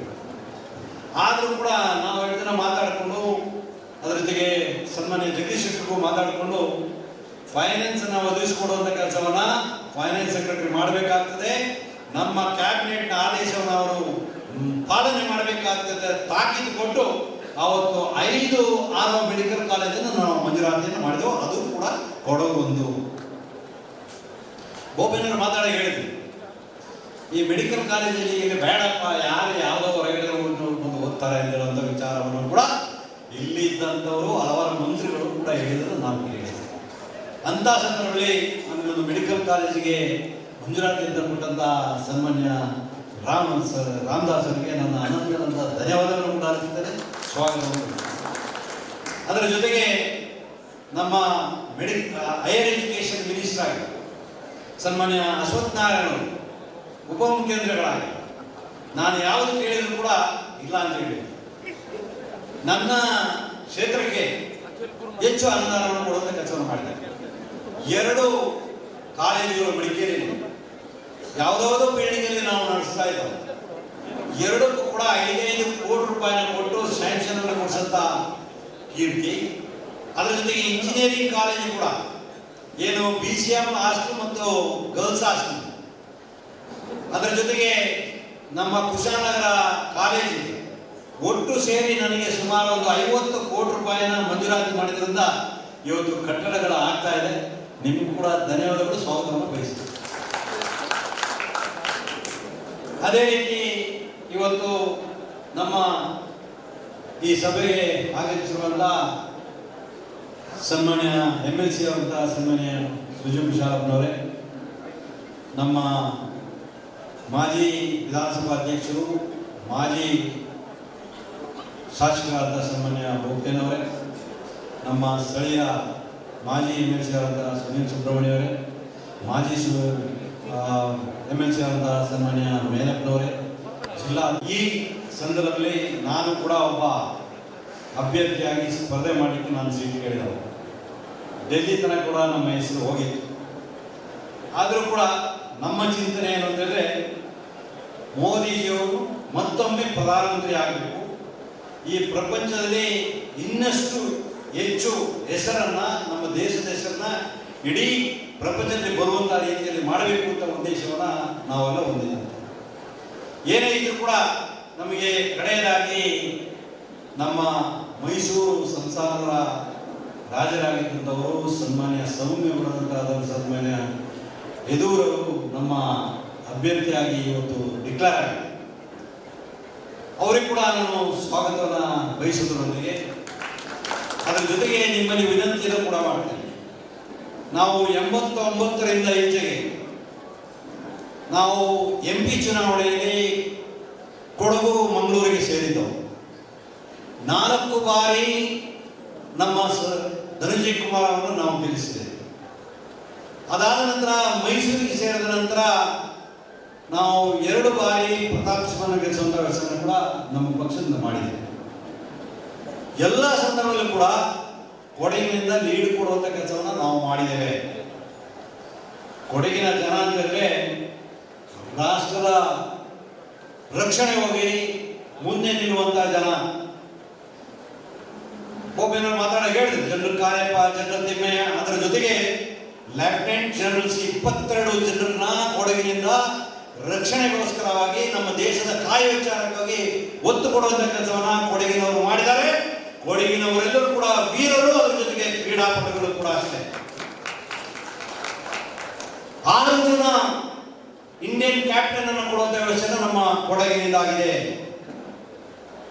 ಅದರ ಜೊತೆಗೆ ಕ್ರಿಕೆಟ್ ಪ್ಲೇಯರ್ ಕೂಡ ನಮ್ಮ ಕೊಡಗಿನಿಂದ ಕೊಡುಗೆಯನ್ನು ಕೊಟ್ಟಿದ್ದೇವೆ. ಅದರ ಜೊತೆಗೆ ಇವತ್ತು ವರ್ಲ್ಡ್ ನಂಬರ್ 1 ಟೆನಿಸ್ ನಲ್ಲಿ ರೋಹನ್ ಬೋಪಣ್ಣನು ಕೂಡ ಆಗಿದ್ದಾರೆ. ವರ್ಲ್ಡ್ ನಂಬರ್ 1 ರೋಹನ್ ಬೋಪಣ್ಣನವರು ಕೂಡ ಈ ಕೊಡುಗೆ ಕೊಟ್ಟಿದ್ದೇವೆ. ನಾವು ಯಾವತ್ತೂ ಕೂಡ ಎದುರಿನಿಂದ ಹೋರಾಟವನ್ನು ಮಾಡುವಂಥದ್ದು, ನಾವು ಹಿಂದುಗಡೆಯಿಂದ ಚಾಕು ಹಾಕುವಂಥ ಕೆಲಸವನ್ನು ಮಾಡೋದಿಲ್ಲ. ನಾವು ತಮಗೆಲ್ಲ ಗೊತ್ತಿದೆ, ಇವತ್ತು ಟಿಪ್ಪು ಅಂತ ಯಾರು ಟಿಪ್ಪು ಸುಲ್ತಾನ ಇದ್ರು, ಟಿಪ್ಪು ಸುಲ್ತಾನ ಅಂತ ಹೇಳಿದ್ರೆ ನಾವು ನಾಯಿಗಳಿಗೆ ಹೆಸರು ಹಾಕ್ತೇವೆ. ಇವತ್ತು ನಾಯಿಗಳು ಕೂಡ ಮೇಲಿದೆ.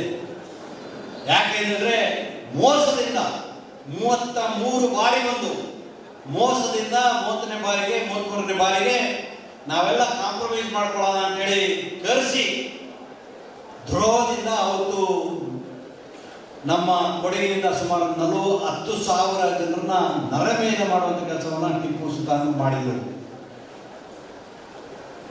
ಇವತ್ತು ಟಿಪ್ಪು ಸುಲ್ತಾನ ಜಯಂತಿ ಅಂತ ಹೇಳಿದ್ರೆ ನಾವೆಲ್ಲ ಕೂಡ ವಿರೋಧವನ್ನು ವ್ಯಕ್ತಪಡಿಸುವಂತ ಕೆಲಸವನ್ನು ಮಾಡ್ತೇವೆ. ಟಿಪ್ಪು ಸಂತತಿನ ಕಂಡ್ರೆ ನಮಗೆ ವಿರೋಧವನ್ನು ವ್ಯಕ್ತಪಡಿಸುವಂತ ಕೆಲಸ ಕೊಡಗಿನವರು ಮಾಡ್ತಾ ಬಂದಿದ್ದಾರೆ.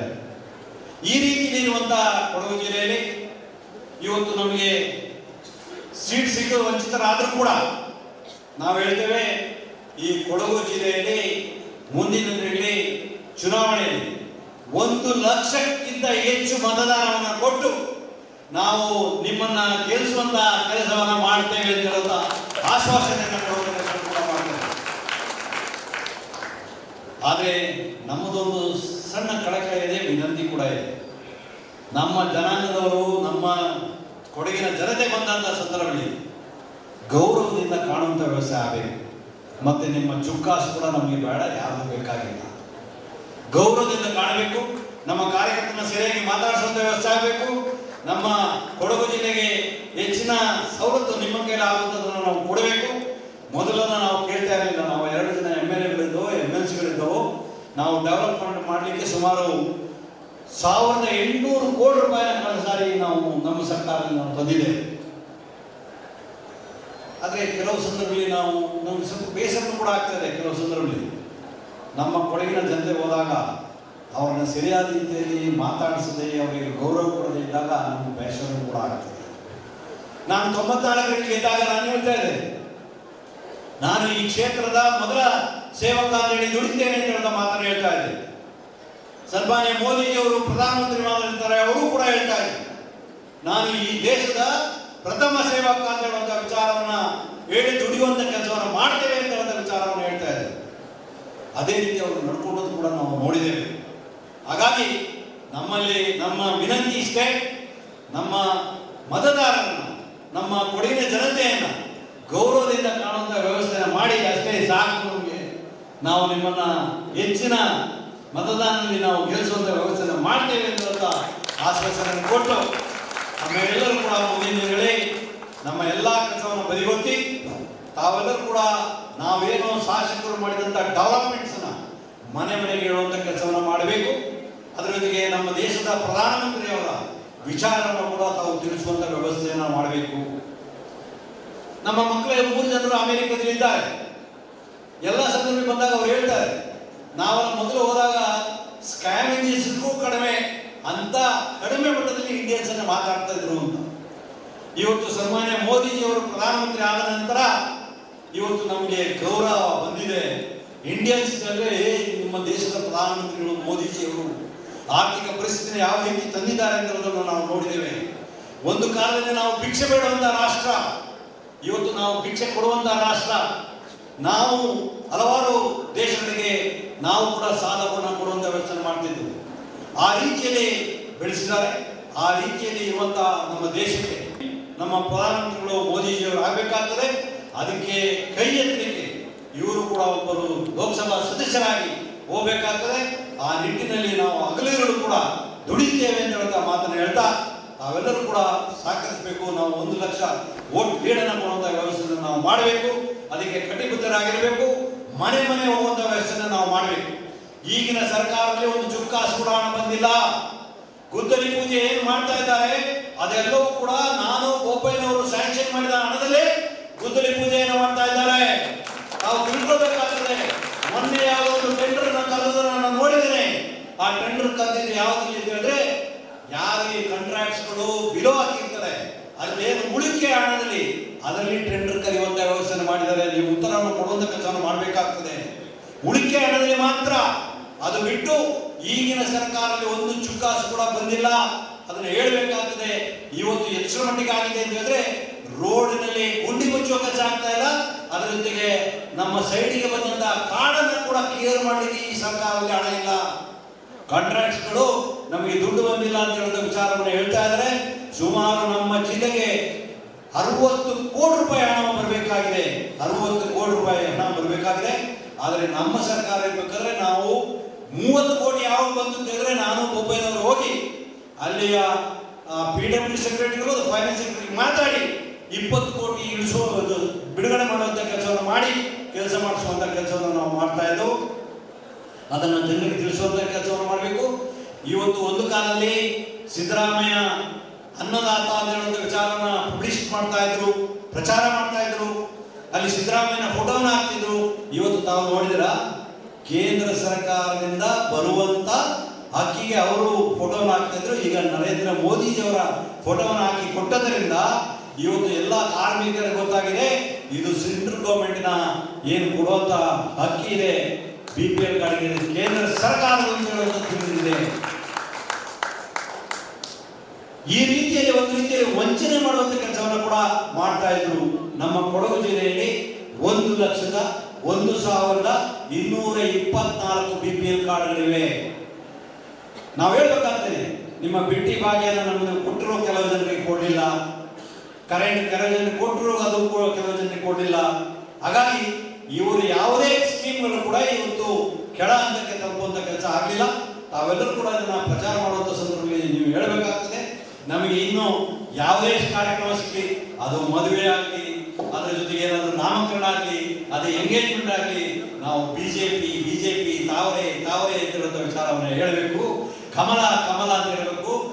ಎಲ್ಲಾದ್ರೂ ಕನಸಿನಲ್ಲಿ ಕಮಲ ಅಂತ ಕರೆದ್ಬಿಟ್ರೆ ಅವ್ರು ನಿಮ್ಮ ಹೆಂಡತಿರೋ ಯಾವ ಕಮಲನ ಕರಿತೀರಪ್ಪ ಅಂತ ಹೇಳಿದ್ರೆ ಅದು ಭಾರತೀಯ ಜನತಾ ಪಕ್ಷದ ಕಮಲವನ್ನ ಕರಿತೇವೆ, ಅದಕ್ಕೆ ಓಟನ್ನು ಮಾಡ್ತೇವೆ ಅಂತ ವಿಚಾರವನ್ನು ತಾವು ಹೇಳಬೇಕು.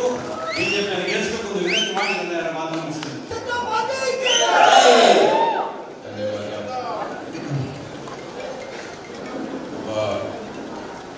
ಹೊಸ ಅಭ್ಯರ್ಥಿ ಬಂದಾಗ ಯಾವಾಗಲೂ ಒಂದು ರೀತಿಯ ಕುತೂಹಲ ಇರುತ್ತೆ. ಸಾಮರ್ಥ್ಯದ ಬಗ್ಗೆ ಇರ್ಬೋದು, ಯೋಗ್ಯತೆ ಬಗ್ಗೆ ಇರ್ಬೋದು, ಎಲ್ಲಕ್ಕಿಂತ ಜಾಸ್ತಿ ಒಂದು ಕ್ಷೇತ್ರಕ್ಕೆ ಅವರ ಸಂಬಂಧದ ಬಗ್ಗೆ ಜಾಸ್ತಿ ಯಾವಾಗಲೂ ಒಂದು ಕುತೂಹಲ ಇರುತ್ತೆ. ನಮ್ಮ ಮೈಸೂರು ಅರಸರು ಸಾಮಾನ್ಯವಾಗಿ ಅದು ಹಳೆ ಮೈಸೂರಿಗೆ ಒಂದು ಭಾವನಾತ್ಮಕ ಸಂಬಂಧ ಇದೆ. ಪ್ರಶ್ನೆ ಇರೋದು ಕೊಡಗು ಯಾವತ್ತು ಮೈಸೂರು ಸಂಸ್ಥಾನಕ್ಕೆ ಸೇರಿರಲಿಲ್ಲ, ನಮ್ಗೆ ಯಾವ ಸಂಬಂಧ ಇದೆ ಅಂತ ಹೇಳುವಂಥ ಪ್ರಶ್ನೆ ಬಂದಿತ್ತು. ನನ್ನ ಉತ್ತರ ಬಹಳ ಸರಳ. ನಿಮಗೆ ಆ ಸಂಬಂಧ ಇರ್ಬೋದು, ಇರದೇ ಇರ್ಬೋದು, ಆದರೆ ನಮ್ಮ ಕಡೆಯಿಂದ ಭಾವನಾತ್ಮಕ ಸಂಬಂಧ ಇದೆ ಕೊಡಗುಗೆ. ನಾನು ನಿಮ್ಮ ಜೊತೆ ಮಾಡುವಂಥ ಸೇವಾ ನನ್ನ ಒಂದು ಸೌಭಾಗ್ಯ. ನಮ್ಮ ನಾಗರಹೊಳೆ ಇರ್ಬೋದು, ಗುಟ್ಟ ಇರ್ಬೋದು, ಕಾರ್ಮಾಡು ಕೆರೆ ಇರ್ಬೋದು, ಬ್ರಹ್ಮಗಿರಿ ಇರ್ಬೋದು, ಸುಂಟಿಕೊಪ್ಪ ಇರ್ಬೋದು, ಗೋಣಿಕೊಪ್ಪ ಇರ್ಬೋದು, ಕುಶಾಲನಗರ, ಮಡಿಕೇರಿ, ಮಾಧವಪುರ, ಈ ಎಲ್ಲ ಪ್ರದೇಶಗಳಲ್ಲೂ ನಾನು ಬಾಲ್ಯದಿಂದನೂ ಸುತ್ತಾಡ್ಕೊಂಡು ಬಂದ ಇರೋದು. ನಿಮ್ಮ ಪ್ರಕೃತಿ, ನಿಮ್ಮ ವಾತಾವರಣ ಎಲ್ಲನೂ ನಾನು ಆನಂದದಿಂದ ಬಾಲ್ಯದಿಂದ ಬಂದು ಇಲ್ಲಿ ಅನುಭವಿಸಿರೋನು. ಅದಕ್ಕಾಗಿ ಇದು ನನ್ನ ಒಂದು ಅವಕಾಶ ಬಂದಿರೋದು. ನಿಮಗೆ ಒಂದು ಸೇವೆ ನೀಡೋದು ನಿಜವಾಗಲೂ ನನಗೆ ಒಂದು ಸೌಭಾಗ್ಯ. ಅದ್ರ ಜೊತೆಗೆ ಆಗಲೇ ಹೇಳಿದೆ, ನಮ್ಮ ಮೈಸೂರು ಪ್ರದೇಶ ಅದಕ್ಕೆ ಪ್ರಗತಿಗಾಗಿ ಇರೋದೇ ನಮ್ಮ ತಾಯಿ ಕಾವೇರಿ.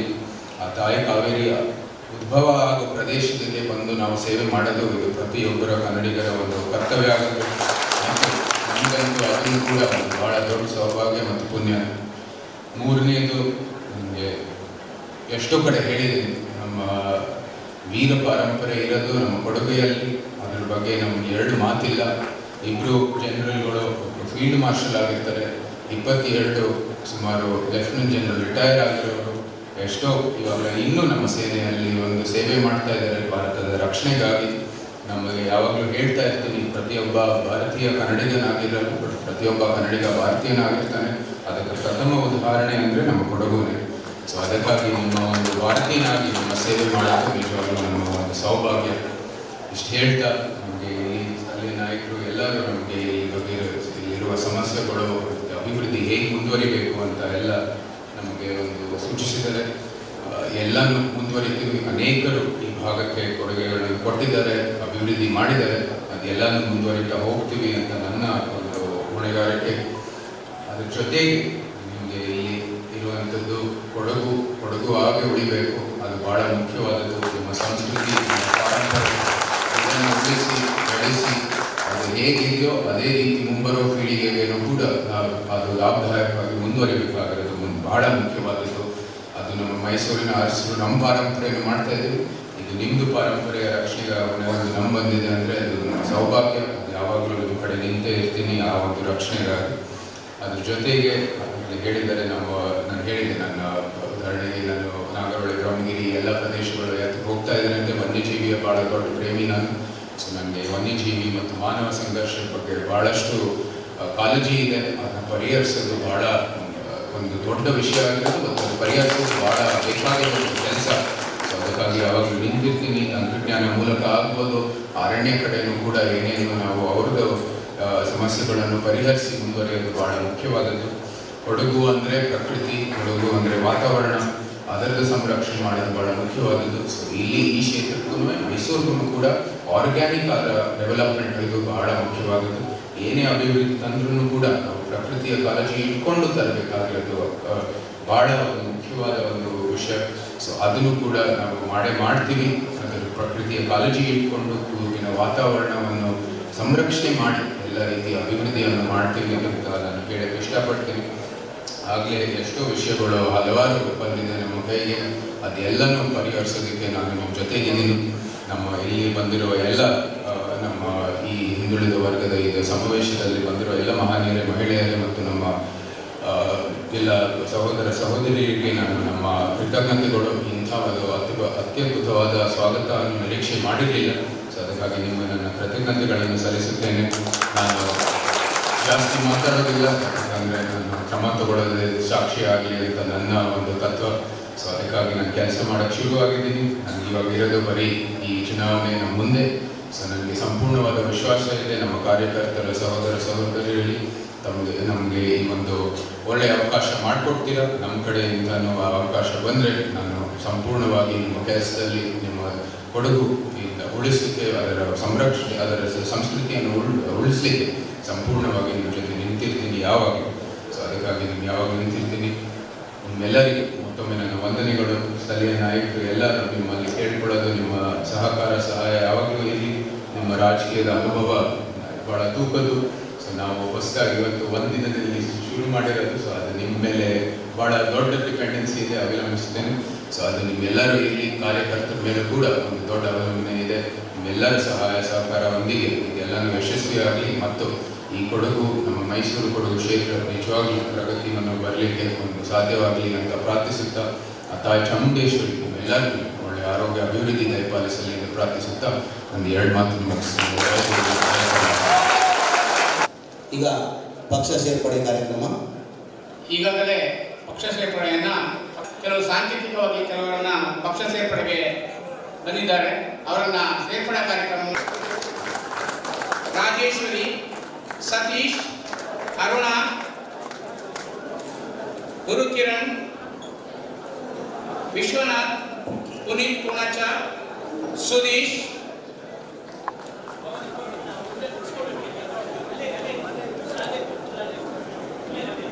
ಊಟದ ವ್ಯವಸ್ಥೆ ಇದೆ. ದಯವಿಟ್ಟು ಎಲ್ಲರೂ ಊಟ ಮಾಡ್ಕೊಂಡು ಹೋಗಬೇಕು. ಅದೇ ರೀತಿ ಭಾರತ ಅಕ್ಕಿ ವಿತರಣಾ ಕಾರ್ಯಕ್ರಮ ಇದೆ. ಪ್ರತಿಯೊಬ್ಬರು ಇದರಲ್ಲಿ ಭಾಗಿಯಾಗಬೇಕು. ಯಾರು ಕೂಡ ಹೋಗಬಾರ್ದು. ಇನ್ನೊಂದು ಅರ್ಧ ಗಂಟೆಯಲ್ಲಿ ಕಾರ್ಯಕ್ರಮ ಮುಕ್ತಾಯವಾಗುತ್ತೆ. ದಯವಿಟ್ಟು ಸಹಕರಿಸಬೇಕು ಅಂತ ಕೇಳ್ಕೊಳ್ತಿದ್ದೀವಿ.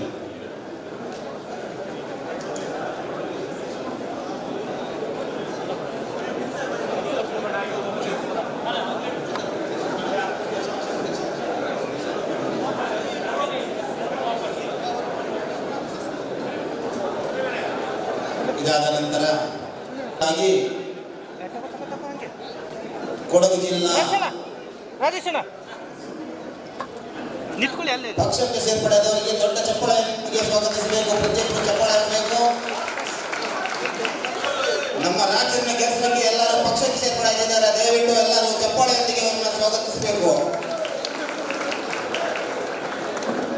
ಅವ್ರಿಗೆ ಏನಂತ ಹೇಳಿದ್ರೆ, ಕಾರ್ಯಕರ್ತರ ಸಮಾವೇಶ ಬೇಡ, ನಾವು ದುಡಿದು 1-8-10 ದಿವಸದಿಂದ ಶ್ರಮ ಪಟ್ಟು ಕಾರ್ಯ ಯಾವುದು ನಾವು ದುಡ್ಡು ಕೊಟ್ಟು ನಮ್ಮ ಕಾರ್ಯಕರ್ತರಲ್ಲ ಇದು. ನಾವು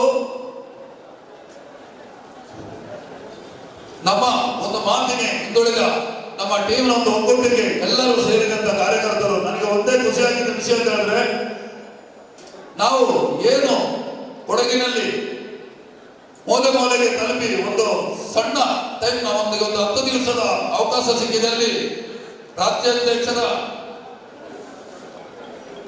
ರಾಜ್ಯಾಧ್ಯಕ್ಷರ ಒಂದು ಅಪ್ಪಣೆ ಮೇರೆಗೆ ನೀವು ಕೊಡಗಿನಲ್ಲಿ ಒಂದು ಜಿಲ್ಲಾ ಸಮಾವೇಶ, ಹಿಂದುಳಿದ ವರ್ಗದ ಒಂದು ಜಿಲ್ಲಾ ಸಮಾವೇಶವನ್ನು ಮಾಡಬೇಕು ಅಂತ ಹೇಳಿ ಏನು ಕರೆ ಕೊಟ್ಟರು. ಅದಕ್ಕೆ ನಾವೆಲ್ಲ ಒಗ್ಗೂಡಿ, ಹಿಂದುಳಿದವರೆಲ್ಲ ಒಗ್ಗೂಡಿ ಒಂದು 10 ದಿವಸದಲ್ಲಿ ಸಣ್ಣ ಒಂದು ಕಾರ್ಯಕ್ರಮ ಅಂತ ಹೇಳಿ ಮಾಡುದು. ಆದರೆ ಹಿಂದುಳಿದವರು ನಾವು ಏನು ಒಗ್ಗಟ್ಟಾಗಿದ್ದೀವಿ, ಏನಿದ್ದೀವಿ, ಕೊಡಗಲ್ಲಿ ಎಷ್ಟು ಜನ ಇದ್ದೀವಿ ಅಂತ ಹೇಳಿ ನನಗೆ ಸಾಧಿಸಿದ್ದಾರೆ. ಅದೇ ನನಗೆ ಮೊದಲ ಸಂತೋಷ. ಯಾಕೆಂತಂದ್ರೆ ಈ ಕಾರ್ಯಕ್ರಮಕ್ಕೆ ನನಗೆ ತುಂಬಾ ಸಂತೋಷ ಆಯ್ತದೆ. ನಾವು ಪಕ್ಷಕ್ಕಾಗಿ ದುಡಿದವರು, ಸಣ್ಣದಿಂದಲೇ ದುಡಿದು ಬಂದವರು. ಆದರೆ ಯಾವಾಗಲೂ ನಾವು ಬರೀ ಒಂದು ಬಾವುಟ ಕಟ್ಟಕೋ, ಒಂದು ಬ್ಯಾನರ್ ಕಟ್ಟಕೋ ನಾವು ಸೀಮಿತರಲ್ಲ ಅಂತೇಳಿ ನಾವು ತೋರಿಸಿಕೊಡ್ಬೇಕು ಅಂತೇಳಿ ಈ ಸಮಾವೇಶವನ್ನು ಮಾಡಿಸಿದ್ರು. ಬಂಧುಗಳೇ, ಕಾರ್ಯಕರ್ತರಾಗಿ ನಮ್ಮ ಜೊತೆಗೆ ಕೈ ಜೋಡಿಸಿದ್ದೀರಾ. ಇದಕ್ಕೆ ನಾನು ಸದಾ ಚಿರಋಣಿ. ನಿಮ್ಮ ಜೊತೆಗೆ ಯಾವಾಗಲೂ ನಾನು ಇರ್ತೀನಿ. ಯಾರು ಎದ್ದು ಹೋದ್ರು ನಾನು ಎದ್ದು ಹೋಗ್ತೀನಿ ಅಂತ ಹೇಳಿ ಒಂದು ಸಣ್ಣ ಸಂದೇಶವನ್ನು ಕೊಟ್ಟು, ನಾವು ಯಾಕೆ ಇಷ್ಟು ಕಷ್ಟಪಡ್ತಿದ್ದೀವಿ ಅಂದ್ರೆ, ದೇಶದಲ್ಲಿ ಮೋದಿ ಬರಬೇಕು. ನಮ್ಮ ಮೈಸೂರು ಕ್ಷೇತ್ರ, ಮೈಸೂರು ಮಡಿಕೇರಿ ಕ್ಷೇತ್ರಕ್ಕೆ ಒಳ್ಳೆ ಒಂದು ಅಭ್ಯರ್ಥಿಯನ್ನು ಕೊಟ್ಟಿದ್ದಾರೆ ಯಡಿಯೂರವರನ್ನು. ಎಲ್ಲರೂ ನಾವು ಕಾರ್ಯಪ್ರವೃತ್ತರಾಗಿ ಇವತ್ತಿಂದಲೇ ದುಡಿದು ಅವರನ್ನು ಗೆಲ್ಲಿಸಿ ಅತ್ಯಧಿಕ ಮತಗಳಿಂದ ಗೆಲ್ಲಿಸಬೇಕು ಅಂತೇಳಿ ಮೋದಿಯವರ ಕೈಯನ್ನು ಬಲಪಡಿಸಬೇಕು ಅಂತೇಳಿ ನನ್ನ ಒಂದು ನಿಮ್ಗೆ ಎಲ್ಲರ ಪರವಾಗಿ ನಾನೊಂದು ಕೇಳಿಕೊಳ್ತೇನೆ. ಯಾಕೆಂತಂದ್ರೆ ನಾವು ಯಾವುದೇ ಯಾರೇ ನಮ್ಗೆ ಪಕ್ಷ ಯಾವ ಕಾರ್ಯಕರ್ತರನ್ನು ಕೊಟ್ಟರು ನಾವು ಗೆಲ್ಲಿಸುವಂತ ಕೆಲಸವನ್ನು ನಾವು ಮಾಡಬೇಕು ಅಂತ ಹೇಳಿ ನನ್ನ ಒಂದು ಸಣ್ಣ, ಎಲ್ಲರೂ ಇಷ್ಟು ಕಾಲು ಕೂತಿದ್ದಾರೆ ನಮ್ಗೆ ಆಗಿ 7 ಗಂಟೆ ಯಾರು ಎದ್ದೋದ್ರು ಇನ್ನೂ ನಮ್ಮನ್ನು ನಂಬಿ ತುಂಬಾ ಜನ ಕೂತಿದ್ದಾರೆ. ಅವ್ರಿಗೆಲ್ಲರಿಗೂ ನನ್ನ ಹೃತ್ಪೂರ್ವಕ ಧನ್ಯವಾದಗಳು ಅಂತ ಹೇಳಿ ಇಲ್ಲಿ ನಮಗೆ ಮಾತಾಡಲು ಅವಕಾಶ ಕೊಟ್ಟಿದ್ದನ್ನು ತಿಳಿಸಿದೆ. ಹಾಗೂ ಈ ಒಂದು ಪತ್ರಿಕಾ ಮಾಧ್ಯಮದ ಮಿತ್ರರು, ಪೊಲೀಸ್ ಇಲಾಖೆ ಹಾಗೂ ಈ ಒಂದು ಕಾರ್ಯಕ್ರಮವನ್ನ ಯಶಸ್ವಿ ಮಾಡಲಿಕ್ಕೆ ಸಹಕಾರ ಕೊಟ್ಟ